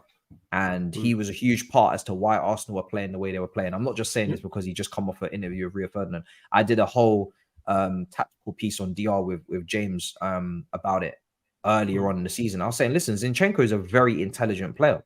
He can't defend. Like, he knows, he probably knows how he wants to defend. He just can't do it. Like, he actually can't defend.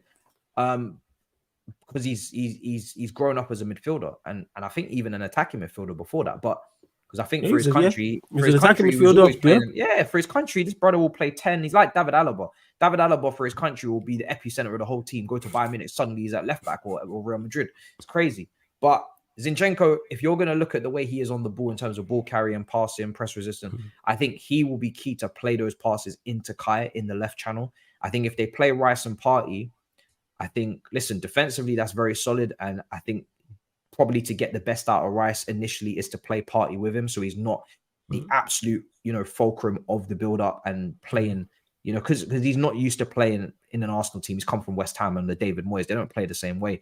And even last season, he was trying to get ahead of the ball with Souček kind of being told to sit back a bit. So Rice has got a lot of kind of like adjusting to do to get used to the Arsenal system. I don't think it's something that he definitely can do it because he learns quick. Yeah. It's just going to take him time to get used to the work that Partey was doing. And Partey did his work to the top level last year. That's why he was talked about as one of the best defensive midfielders.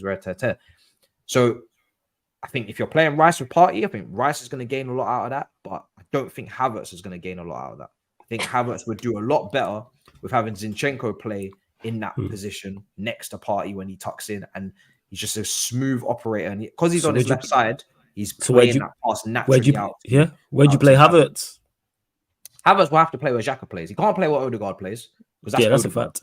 He can't play where Saka plays because that's Saka. And he can't play where Martinelli plays because he's Havertz and that's Martinelli. Yeah. So, and he's not playing as a striker because he just doesn't bang goals. He underperformed his XG more than anybody else last season. You got Trossard there. You got Nketiah there. Looked like he had a good preseason game the other day. Balogun's still there. There's no reason to be playing Havertz as a striker. So he's just going to give you a little bit of what, what drop deep, link up, can't shoot. Like, bro, why do they need more of that? Like, they've already got strikers that work hard, drop deep, link up, but they don't put the ball in the back of the net often enough. And then they've got a few guys that potentially can. So they just don't need to be adding him to the mix. It's just pointless. He doesn't bring anything extra. I think for Havertz, I think if you play Zinchenko, in my mind, Zinchenko is a lot more likely to play that pass into Havertz, round the corner, very incisive, in between the lines, tight gaps, cool. If you play Rice in the left channel of that pivot and you go over 4, you're not tucking in the fullback because Rice ain't tucking in, but he's starting there. I just see Rice switching play a lot and kind of looking more to the Saka and Odegaard side and open up his body. And I just think the whole dynamic then changes because you're playing Rice and Partey and you're playing Odegaard. Where's Havertz? Are you playing a box 4 midfield? That's it. It's a bit different. So yeah, I think for me, depends on if he's going to start Zinchenko, or is he? He may even start Rice next to Partey, plays Zinchenko, and Havertz will be on the bench. Probably makes the most sense. That makes the most sense. I don't see that happening because of the things you mentioned for the money he came in for and the money he's on. He could. Why? He's definitely not a success if he's on the bench. Yeah, but you know what? He's not going to be a success on the bench. He ain't going to be a success on the pitch. He's not going to be a success. Not in my opinion. Not in my opinion. I think for him, he's one of them players where he knows how good he can be, but he doesn't seem like someone who really sets himself standards and like I don't know him, but when he was going on about like Chelsea fans should know what I'm capable of, I was like, what? Like, do you think you're performing? Like, why do you think that we should know anything? Like when he shushed the crowd? Remember when he shushed the crowd? Bro, it's these little things. Talk about it, man. Listen, bro, like, I'm not a fan of like micro-analyzing players on social media, but I do think you got to look at certain little signs and little things where it's like mentality, what are they really on?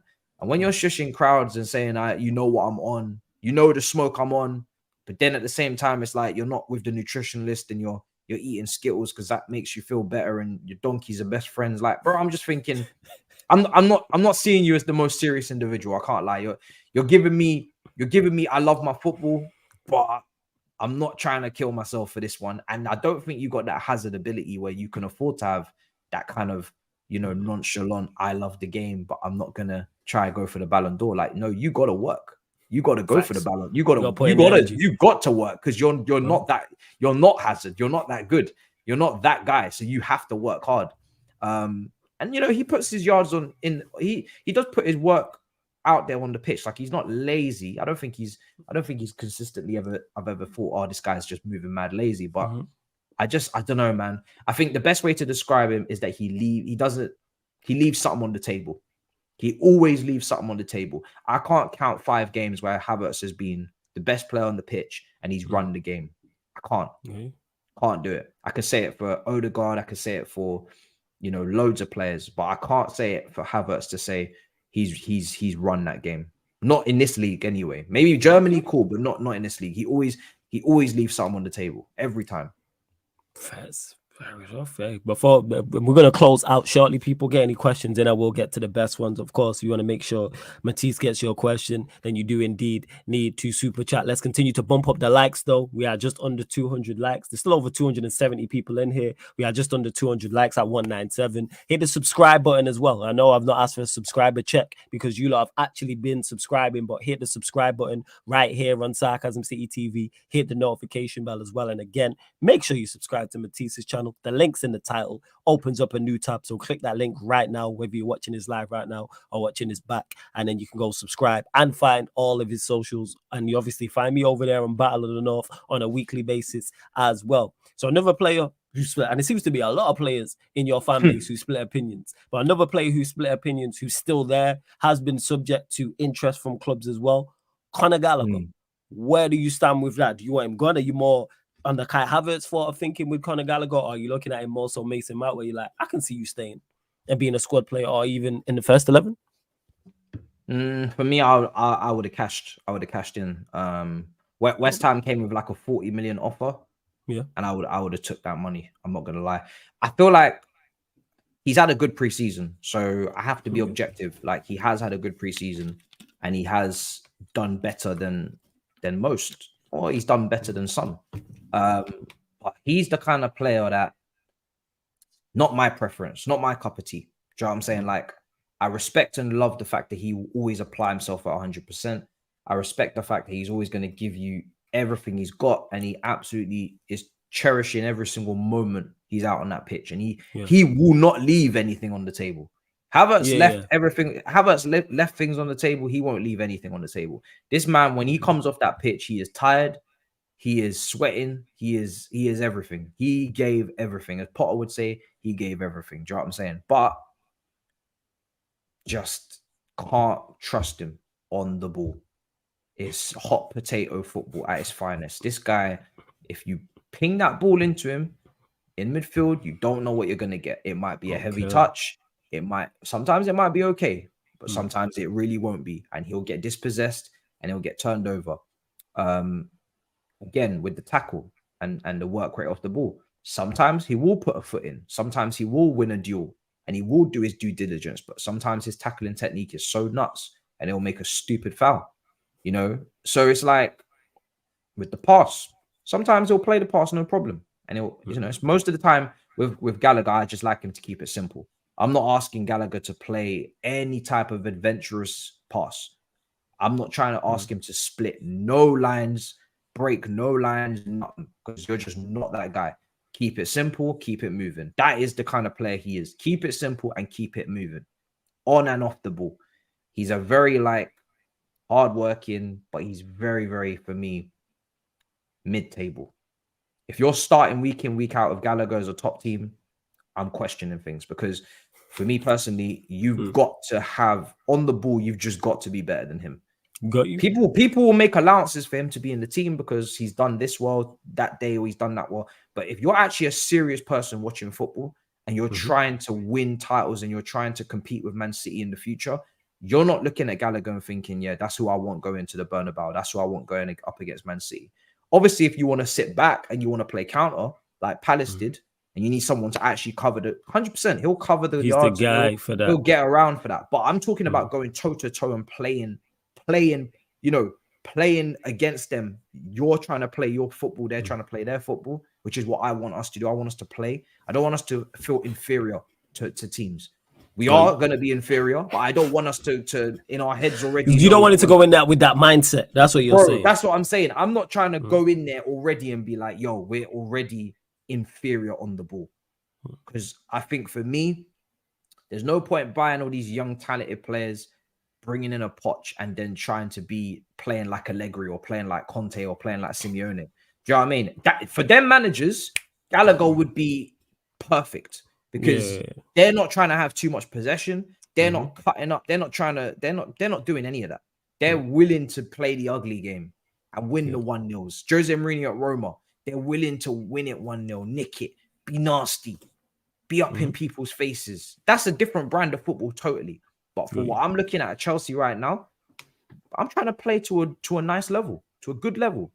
And he's one of those guys that you'll be playing your football and it will go to him and he'll break it down. He will genuinely break down your shit. If you're trying to progress and you're trying to play through tight spaces, people are pressing this, getting a bit close, he will break that shit down with a heavy touch or whatever. You know, so for me, just not my cup of tea, man. I think there's a lot of footballers on this planet. You know what I'm saying? Just because they're at your club, it doesn't mean that you have to be like, that's the one I envision to be there. No, if I'm being completely honest, and I had my things, if I had things my way, I'd definitely be cashing in. But there's intangibles and there's factors where you got to respect it, that, you know, he puts the work in and he doesn't complain, and, you know, he's probably some manager's dream for sure, because just low maintenance. He's just not going to kick up a fuss. He's not going to give you no issues. But back to the earlier analogy, what are your intentions with my daughter? So you're not going to kick up a fuss. Oh, so because you're I'll sell him. I'll sell him for you. I'll sell him. I get you selling, but like you mentioned the earlier analogy about what your intention with my daughter, what you just said there in regards to he's not going to kick up a fuss.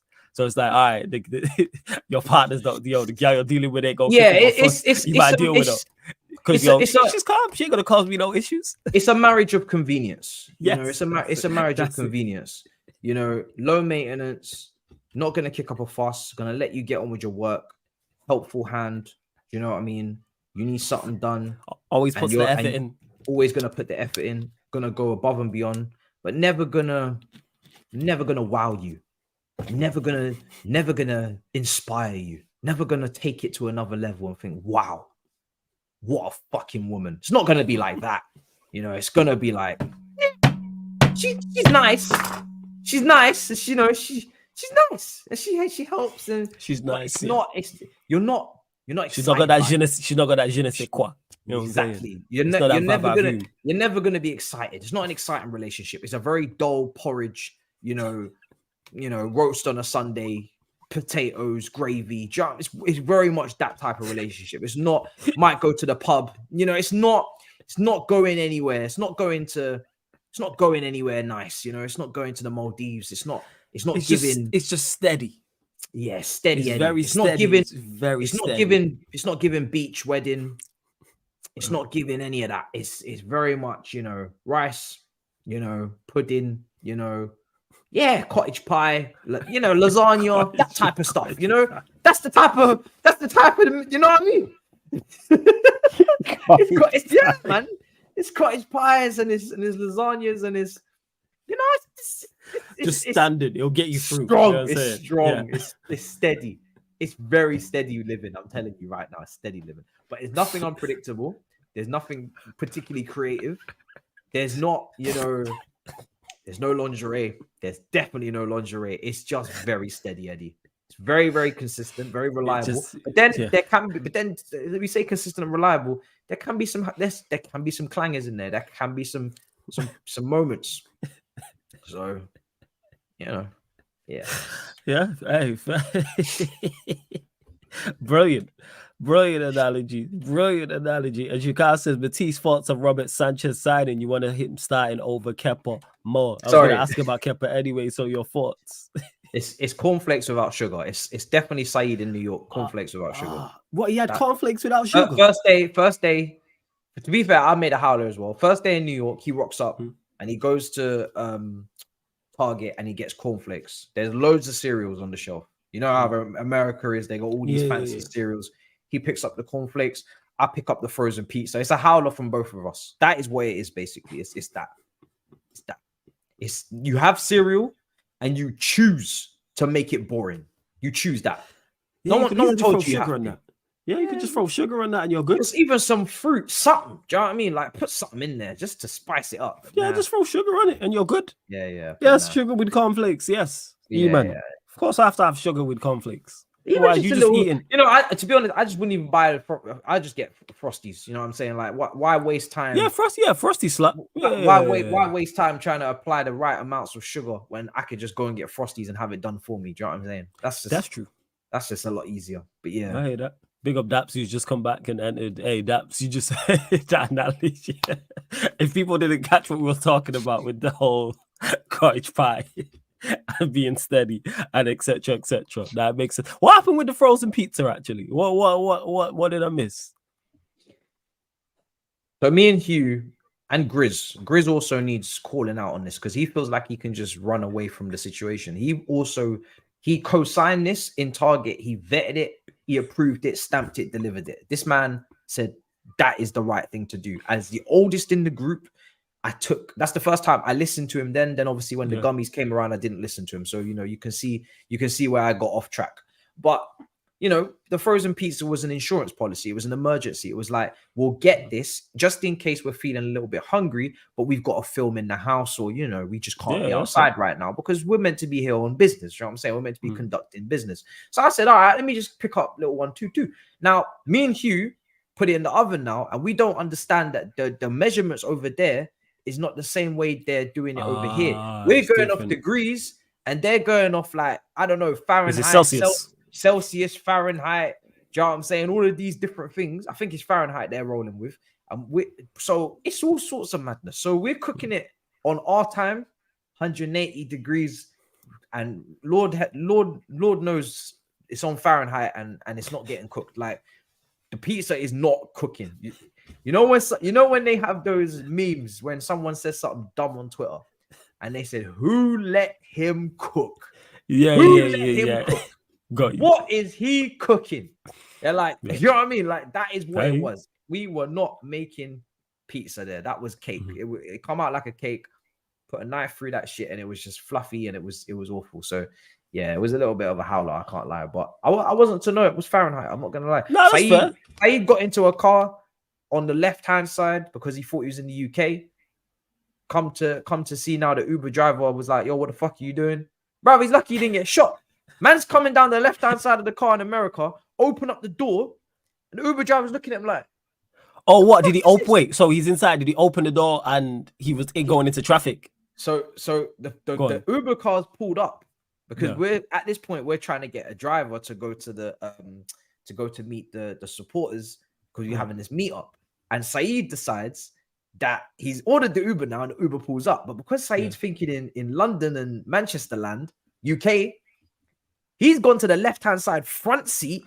Oh, because that's where the driver is. The driver's like, what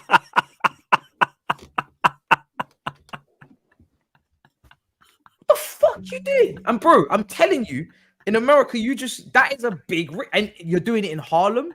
Like, you're doing it in Harlem, in the ghetto. Bro, this man could have been shot. So obviously now the drivers looked at man like, "Yo, what are you doing, yo?" Obviously now, like, everybody's like, "Yo, what's going on here?" So he's shut the door. He's like, "Oh shit, sorry." He's come back now. We're all like, "Whoa, what's going on?"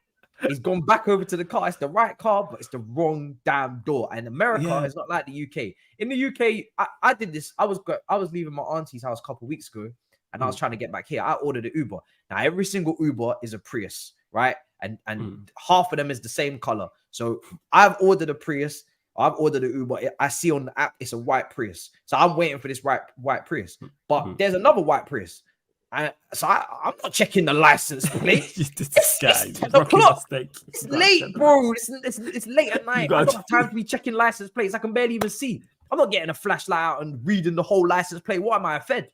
So I just get into the car. And this woman's just like, what? I said, "Are you not the Uber driver?" She's like, "What?" Yo, your audio's gonna be off, fam. Your audio's gonna be. She's screaming and she's like, "Yo, get out the car. I'm not an Uber driver." I'm like, says on my phone, I'm still sitting in the car. I was like, "Sorry, miss." I got out of the car quick because I was like, I didn't want to scare her.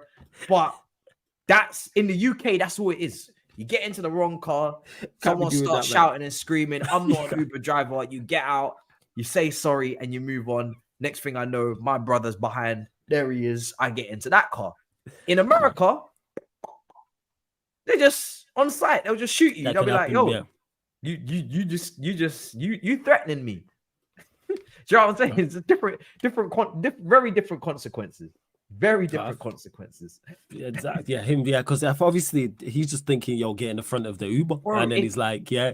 But do you know what? Yeah, people are saying you don't check the license plate, but obviously, if it's there in front of you, you're gonna look just for safe measure. But if it's 10 o'clock at night and there's a white Prius outside the house for where you asked it to pull up and the lights are on, I'm sorry, I'm getting in the car, bro. I'm not going. I always check. I'm not going front, back, looking at the.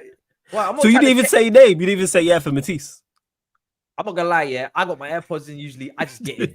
I just get in and roll with it. And they're like, yo. I always do that, man. I'll be like, yeah, for Carlos, and they're like, yeah.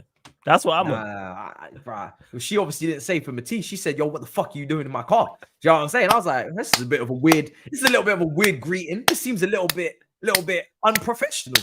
You know what I'm saying? This seems a little bit rude. Yeah. But then it quickly dawned upon me. I was like, I wonder if this is actually an Uber or if this is just a poor middle-aged woman who has no minding her business. Minding her business, not a taxi service whatsoever. Just minding her business, and some random guys just got into her car and sat down and made himself comfortable. Crazy. And the chat want to know. Obviously, you went over to New York, so we'll go there. Obviously, Big Six doing great things on Fox News, etc., meetups like you mentioned.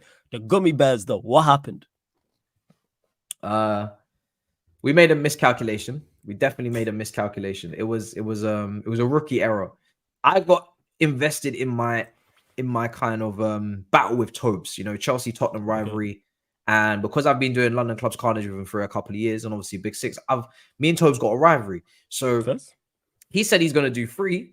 So I said I'm gonna do 5, because I wasn't gonna let him win. Do you know what I mean? It's very petty behavior. I was like, I'm not gonna. But the funny thing is that when he took his 3, he was mellowing down now and starting to wind down and starting to hit a state of no repair. And he's sitting in the seat slumped, can barely talk, can barely do it. And I'm looking at him like, you're weak, you bitch. So I said, you know what? Run me those 5 gummies now. I'm gonna take them. I'm gonna show you that you. After all of this slander, because I'm skinny and he's like, Urgh. So I'm like, I'm gonna show you now that your creatine king ass is not gonna be able to defeat the gummies like me. And I'm gonna show you that me, the scrawny nerd, the virgin, is going to handle business right now. And I'm gonna eat these gummies and I'm gonna carry on with my day. I'm not even gonna give it a second thought. I'm gonna eat them like Haribo's and I'm gonna keep it moving. Obviously now, turns out now the gummies are actually quite powerful. And they did the trick. You know what I'm saying? They did damage. They did exactly what they said on the packet. And we live and learn. Do you know what I mean? I'm lucky I'm alive, to be honest, because that shit was crazy. I was sent to another dimension. Honestly, so what was you just out of it? I'm guessing you just out because animals can mess you up like that. I don't smoke. That was my. So I'm not my body's not built up any tolerance to doing any sort of substances that are not legal in the state of Ealing, in the council of Ealing. Do you know what I'm saying? So I'm very much following the letter of the law. I ain't never done none of that. So for me personally, my body was like, what the hell is this? Do you know what I mean? And we couldn't handle it. And it's funny because it was quite a decline. Like, first half an hour was fine. Getting into the second half an hour now, I'm starting to realize things are changing. What is around me is starting to become a little bit more blurred. I'm starting to see things are not what they appear to be. I'm starting to live in an alternate universe kind of dimension. And I'm just talking to myself like, yeah, we're definitely on a downward trajectory right now, and things are gonna get worse. But while we're here, we may as well embrace it, analyze it, and really take it in, because we understand there was a moment where I realized I am fucked, like I am really screwed, But I was still with it. I just knew that it was fucked up. It's very similar to the Manchester derby. And it's Mark Hughes at Old Trafford, and you got Craig Bellamy up front, Carlos Tevez, and I had Carlos Tevez and Craig Bellamy. I took a long shot, top corner. I'm thinking, wow, we're really going to get one over Sir Alex. And then next thing you know, Ryan Giggs and Michael Owen link up. Yeah. That was the goal. Last minute, I said, wow, we lost. I literally sat there, I said, Turkish, I've lost the battle. I was fighting it because I was like, wow, maybe if I just keep moving my hand, then I can just keep concentrating and keep in with the fight. Because when you're dealing with that, the only way to not go over to the other side is to keep moving. So I was like Johnny on the spot. I was like, keep moving my hands, keep talking, keep interacting, keep being a social being, just keep staying in the game. Do you know what I mean? I'm not able to keep possession right now. I'm turning over the ball a lot, but I'm just running. I'm doing a Gallagher right now. I'm running around, I'm covering ground, and I'm here, and I'm trying to keep with the match. It's a lot. I'm definitely getting out of breath now. Maybe I need to be substituted. Do you know what I'm saying? I probably need to come off. I'm not gonna lie, but I'm in it. I'm rattling around, and then it hit me, and I was like, I'm done. I've run out of juice. I've run out of steam. It's time to go. It's time to go, bro. It's over. Wow. I'm done. Finished. And that was it. Edibles will do that to you. So never again, I'm guessing. Nah. Never again when you head back over there. Nah. It's nothing to do with where I was, It's nothing to do with where I was. Like, actually, that's a lie. It is everything to do with where I was. It's everywhere. It's everything to do with that. Every time I go on holiday, I always end up doing just shit that I would not do at home, because it's like I'm not at home, and I'm about to make that very clear. Facts. I'm not in my normal schedule. Do your thing. I'm not in my normal schedule. This is a break. Whatever you want to call it, whatever excuse you want to give to do some wild shit, that is what we're running with. That's the logic. So, and I knew it was a vlog as well, and I was like, we could have a house tour, and we could, do this normally like we planned on the plane, or two of us out of the six could get absolutely fucked up. And, it could feel like The Hangover Part 1. And, Grizz is Alan, and I'm Doug, and I'm in the mountains lost somewhere. And, just give it a little bit of spice. Now, it wasn't meant to get that spicy, but, it is what it is. We can't really control all the time the creativity. It just, sometimes it gets out of control. Hey, Fez, you know what I'm saying? Fair enough. Hey, you lot, make sure you check out all the Big Six content from the New York trip as well. Big up to Starlord. I did see you in the chat. Obviously, you've been a member of the channel for 6 months, so much appreciated. He also said rookie mistake, big up to both you lads. Big up Starlord as well. You want to become a member of the channel, people? The link is in the title, and don't forget, and links in the pinned comment. Link is in the pinned comment for the membership. Many great perks, including how to get on the channel, plus more, and join the Instagram group chat as well. That's one of the perks we added recently. And don't forget, this show and all the other shows on the channel are available on audio only platforms as well. Before we close out, people, audio only. So SoundCloud, Spotify, iTunes, wherever you listen to podcasts, type in Sarcasm City TV, and this show and all the other specials and all the other shows on the YouTube channel and on the Twitch, apart from fan calling shows, pro clubs, and watch alongs, are available on there. So you might want to, you might just not want to have the YouTube app open. You might just want to be on your way to work. You might be high off edibles, and you just be like, you know what? I don't want to watch nothing. Let me just have my headphones in. I listen to some podcasts. You may be cooking, you may be cleaning, you might be at work, maybe on your way to work, maybe in the gym, wherever that may be. So SoundCloud, Spotify, iTunes. I'm going to drop the links in the chat as well. Switching back to football before we do indeed close out, we'll go back to this. Matit's thoughts on the Robert Sanchez signing. Do you want him starting over Kepa more? And where was you at with this? Because Kepa is another one. I've seen him get criticized heavily by Chelsea fans.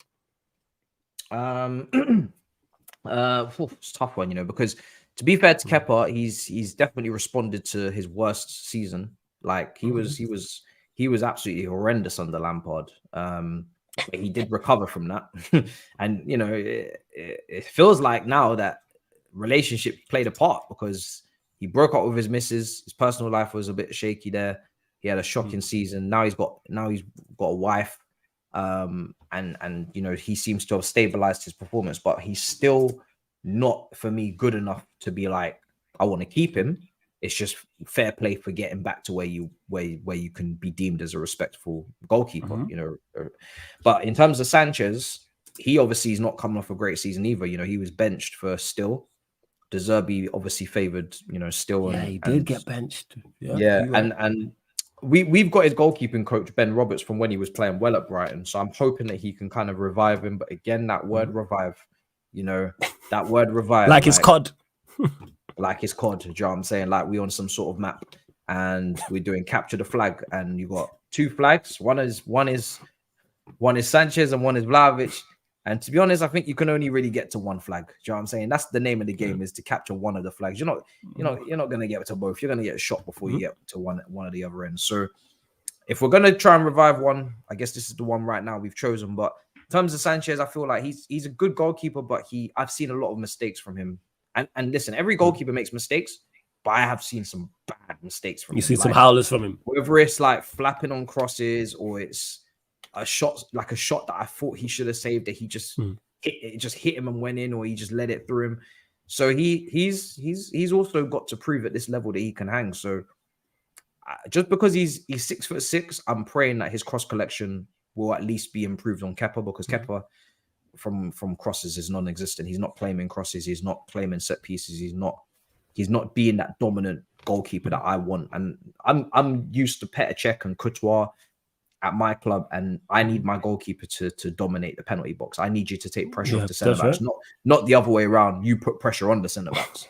You got hands. You know what I'm saying? Like, you got hands. That's a big advantage. You got to use that. And if you can't, then I'm looking at you side eye. So I think for me, that's one thing I expect him to improve. But in terms of shot stopping and distribution, we'll just have to see, because when he's not confident, Sanchez, or he's not playing regularly, the stats aren't great. But when he is confident and he is playing regularly and he's got his goalkeeping coach, it's a bit better. So yeah, he's not world class. He's not the solution long term, in my opinion, but he'll do a job for now. We'll see. Hopefully. All right. Fez is all about do a job. Okay. And before we do indeed close out as well, what is the minimum expectation for you from this season? So what from Poch and the team is where you're just like, this is unacceptable. This manager's got to be either gone or is under serious pressure next season, and the players as well. So what is just the bare minimum you're looking for, both in terms of overall, so like league position, domestic cups, and performance on the pitch as well, not only as a team, but also individuals? I'm expecting Champions League qualification, so top 5. And I'm expecting a cup run. I think you got to aim to get to a final of one of the cups, and you got to aim to win it. I'm not really trying to lose another Wembley final. I know the team is young, and they can be young, and they can get that winning mentality from a young age. Let's just go from there. Do you know what I mean? I'm not really trying to be the next Tottenham where we're a good team, we play well, but we don't win anything. And that's something that Pochettino, people were hitting him with that stick. And I was defending him big time, defending him on all platforms, because I was like, no, this manager is not Tottenham. Tottenham is Tottenham. And you take anyone out of there with actual quality and ability, and they will show you that they are capable of doing better than where they've come from. Everybody's a product of their own environment. Do you know what I'm saying? Like, Tottenham is the environment. People don't win there. They just don't win trophies. That's what they do. It's them. It's their fault. That's their own problem. Whatever it is deep rooted within the club, in the history, in the fabric, it's everything. It's the crest, it's the color of the kit, it's the badge, it's Levy, it's the stadium, it's Enoch, it's everyone. It's Lewis, and it's Lewis in jail, it's everybody. It's just in their DNA. Exactly. But look at Gareth Bale, look at Modric, look at Kyle Walker. People can come out of there and still have a life afterwards. They can still live to tell the tale. So I'm hoping that's what Poch has. He's won at PSG as well, so he's maybe even at least started to build that rep. But yeah, I feel like a trophy is crucial. Get a trophy. So trophy and top 5. And top 5 for me is the aim. Has to be, because we have no European football. So if we can't do it without European football, then I guess we really are mid. That's what I'm saying. Fair enough. Anything else you want to add that we've not discussed? I may have not asked you about. Anything you want to get off your chest? It could be Chelsea related. It may be something else. I know you have plenty to say for yourself, fam. I mean, all I can say is appreciate the support. You know what I'm saying? Make sure that you're locked in for the season, because it's going to be mad. There's a lot of new rivalries and battles coming. Loads of new storylines. More fish to fry.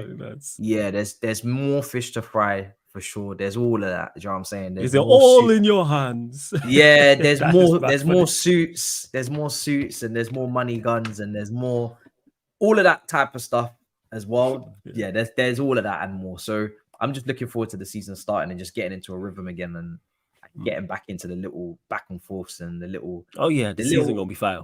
Yeah, it's gonna be good, man. It's gonna be good because I feel like everybody's kind of trying to play it down now. What they've got, what cards they have, they're trying to play it because no one wants to show their hand now because they're afraid to fail. And I get it. Man City are very dominant. You know, it's scared a lot of people.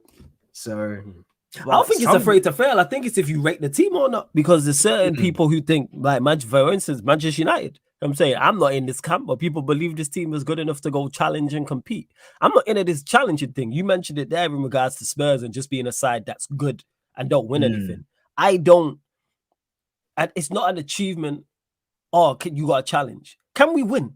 If we're in the race and we can genuinely win, I'm all for it, 110%. You're not trying to hear this. Push them. Yeah, push them, but we can't win. Even if we're third favorite. You're not trying to be the bridesmaid. No. You know what I'm saying? I'm not proud of being the bridesmaid. I'm not proud of being Robin. I'm not proud of being Luigi. That's not a prideful thing.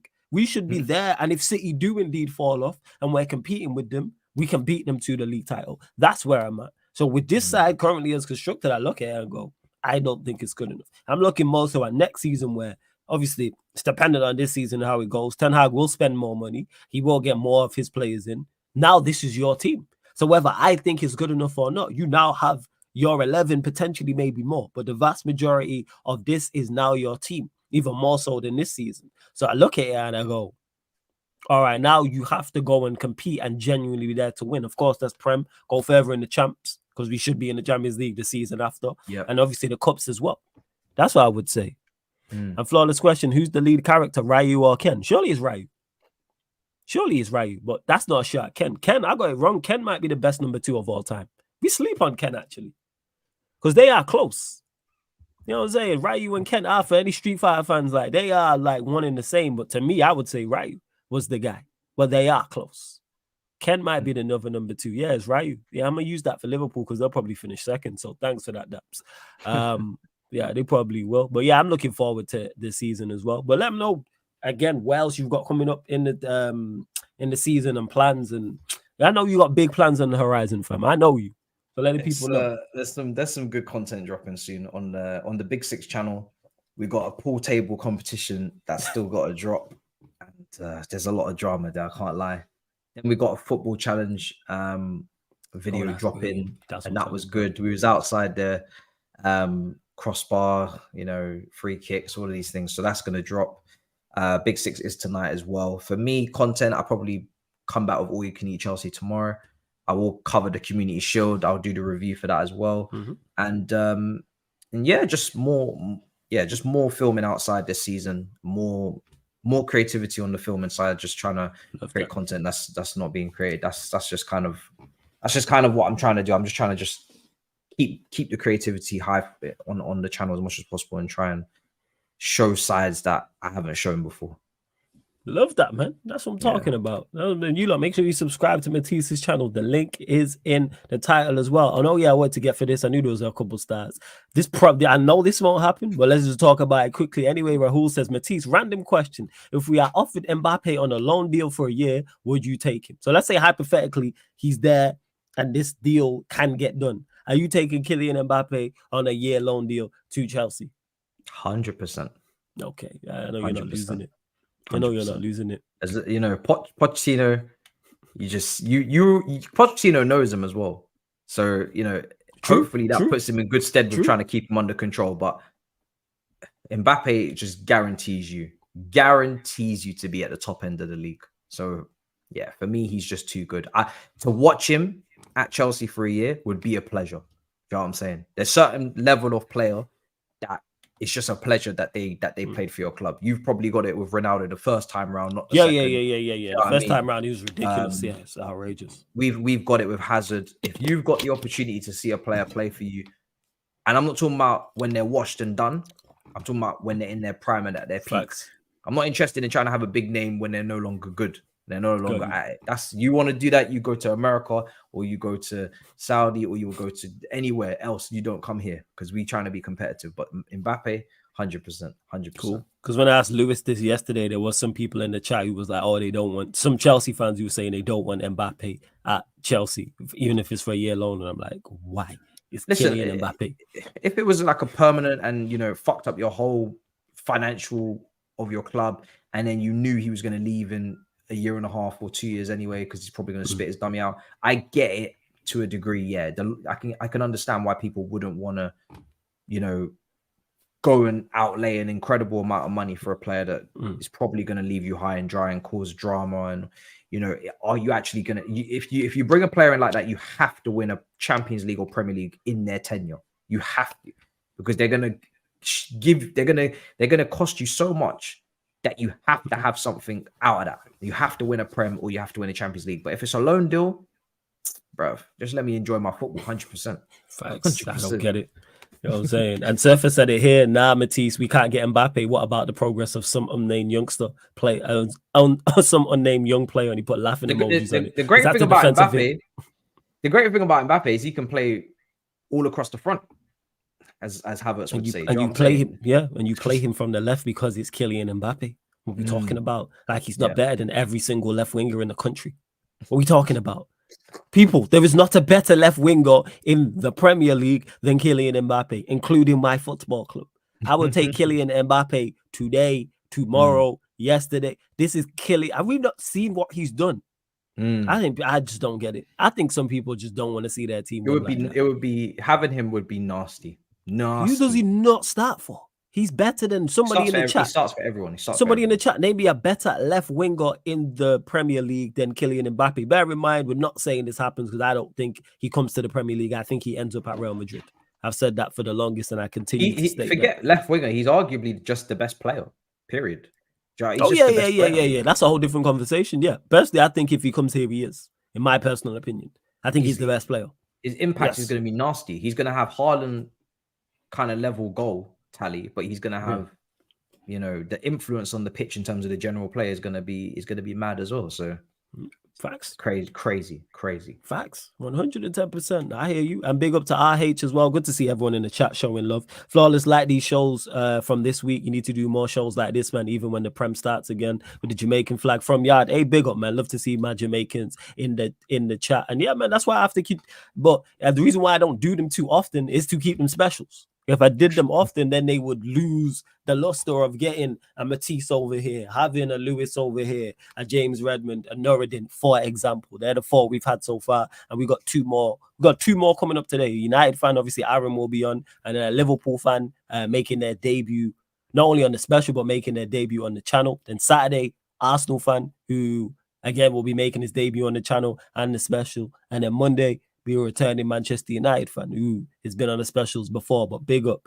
Anwar says, big up to Flawless and Matisse. This channel deserves so many more subs/views. We getting there, man. We getting there. All you lot just got to keep supporting the manner in which you have. Keep turning up on a daily basis. Keep watching the live streams, liking the streams, sharing, commenting, all that good stuff. That's what I need you lot to do. So yeah, man, just continue to support. Like much appreciated for real. And Shakar said Sarcasm City specials here. And I'm glad you lot are enjoying them. I enjoy them a lot as well. Like I say, I get to chop it up with people who I'm fans of and hear their thoughts on everything, not just their own club. And Broderick Fall says, following on Spotify, big up, Ma. Can see Poch doing an 0-4 Jose thing at Chelsea. Hey, big up for following on Spotify. Make sure you 5-star us as well. Bump that up. 5-star us on Spotify, please. Can you see Poch doing an 0-4 Jose thing at Chelsea? Do you rate him that highly? Okay. I don't rate him at 0-4 Joe's level. No, Joe's came in after winning the Champions League and was not only was he an incredible tactician, but his personality was ridiculous. Like, I love Pochettino, don't get me wrong, because, you know, I wanted him to come to the club. I rate him highly, and I've actually enjoyed defending him before he come to the club and co-signing him almost, you know, to the people that didn't want him and defending him and, you know, all that. But Jose Mourinho is Jose Mourinho. Do you know what I'm saying? Yes. Jose Mourinho is an incredible manager. One of the best, and and that team is just way better than this team as well. Like, let's just not even do that. No, facts. Let's not even get into it, please. I don't want to. I like my team right now. Let me not rub them out. But yeah, they're just not. They're just not those guys. No, you right. And Impartial Blue says, Flawless, you need to get Ma on pro clubs. I'm not sure, fam. You on FIFA? Complete side note. I haven't played FIFA in a while. Well, you're on PS5, right? Yeah. We're meant to be doing pro clubs actually Big Six, but we haven't been able to do it yet. It's just the time. I haven't gamed in like months, sort of. Yeah, It's just is he busy, I'm man? just always outside, bro. Well, if you've got the PS4 version of the game, you already know that you're more than welcome. So there you go to Impartial Blue. 110%. We're going to keep the pro clubs running. Good to see my Jamaicans in the chat. Big up my Bajans in the chat as well. Everyone from all across the globe, which is crazy. I know I see people from worldwide here. But yeah, Matisse, anything else you want to add before we close out? No, it's absolute Final pleasure. thoughts. Man. Absolute pleasure. You know, I mean, we've been collabing for a while now, and it's always jokes, bro. This is where we get the analogies in. This is where we get the stories in. And yeah, just keep doing what you're doing, keep smashing it, and people keep supporting because this is a real one. Do you know what I'm saying? This is a real one. You need to understand. Yeah, man. 100. Love, 110% love for that. Much appreciate, man. Kind words. And I said it's all about giving people their flowers. And like I stated at the very start with the intro, Matisse, one of the best out here doing it, one of the most consistent, and someone who dips into different lanes as well. Like I say, you'll see him on the premiere of a Fast and Furious TNT Sports premiere, doing big things on the Big Six, DR Sports, but then he on his own channel, hosting and giving his platform to people like myself, amongst many others as well, including Battle of the North. And like I said, that's a show I legit get asked about every single week. Every single week I get asked about it, every single time. And hey, big up to right, that's a crazy name, but big up to you, my guy. You know what I'm saying? That's a great big up to you. I was about to say that. I was like, that's crazy. But yo, that is a crazy name. He's owning it. He's really owning it. I'll just call you PS. Well, big up, man. Man said Grenada. I don't think we've ever had any Grenadans in the building. So large up, man. All my Caribbean people, love to see you lot in the chat, man. My Bajans, Jamaicans, Trinidadians, Grenadans, anyone else, man. I don't think we've ever had anyone in here from Grenada. So big up, man. I'm glad you lot are enjoying the show. Big up to Daps as well. My two favorite content creators for so many reasons. Hey, Daps, love, man. Kind words, man. Much appreciated, Daps. Much appreciated. But we are going to indeed close out, people. Lewis is still live, so we're going to raid him. Don't forget, we're on all audio platforms. The links for everything is underneath in the description as well. Like I said, we're back 7 p.m. for Sarcasm City TV special with my Don Aaron, and then midnight we're back with a Liverpool fan, big Liverpool fan as well, big content creator who is making their debut on the channel and on their and on the specials as well. But Matisse, man, thank you again, man. Love for coming on. I know how hectic, you know what I'm saying, your schedule is. And like I said, your influence, man, lateness is greatness. That's how you know, because that caught on. And every time I use it, I always say, word to Matisse, lateness is greatness. I always say that. But love, man. Made for the content creators. Yeah, man. Love, fam. Much appreciated as well. But love, big up to everyone who's tuned in. This has been the Sarcasm City TV special with special guest Matisse, live on the Sarcasm City TV YouTube. Thank you very much for tuning in.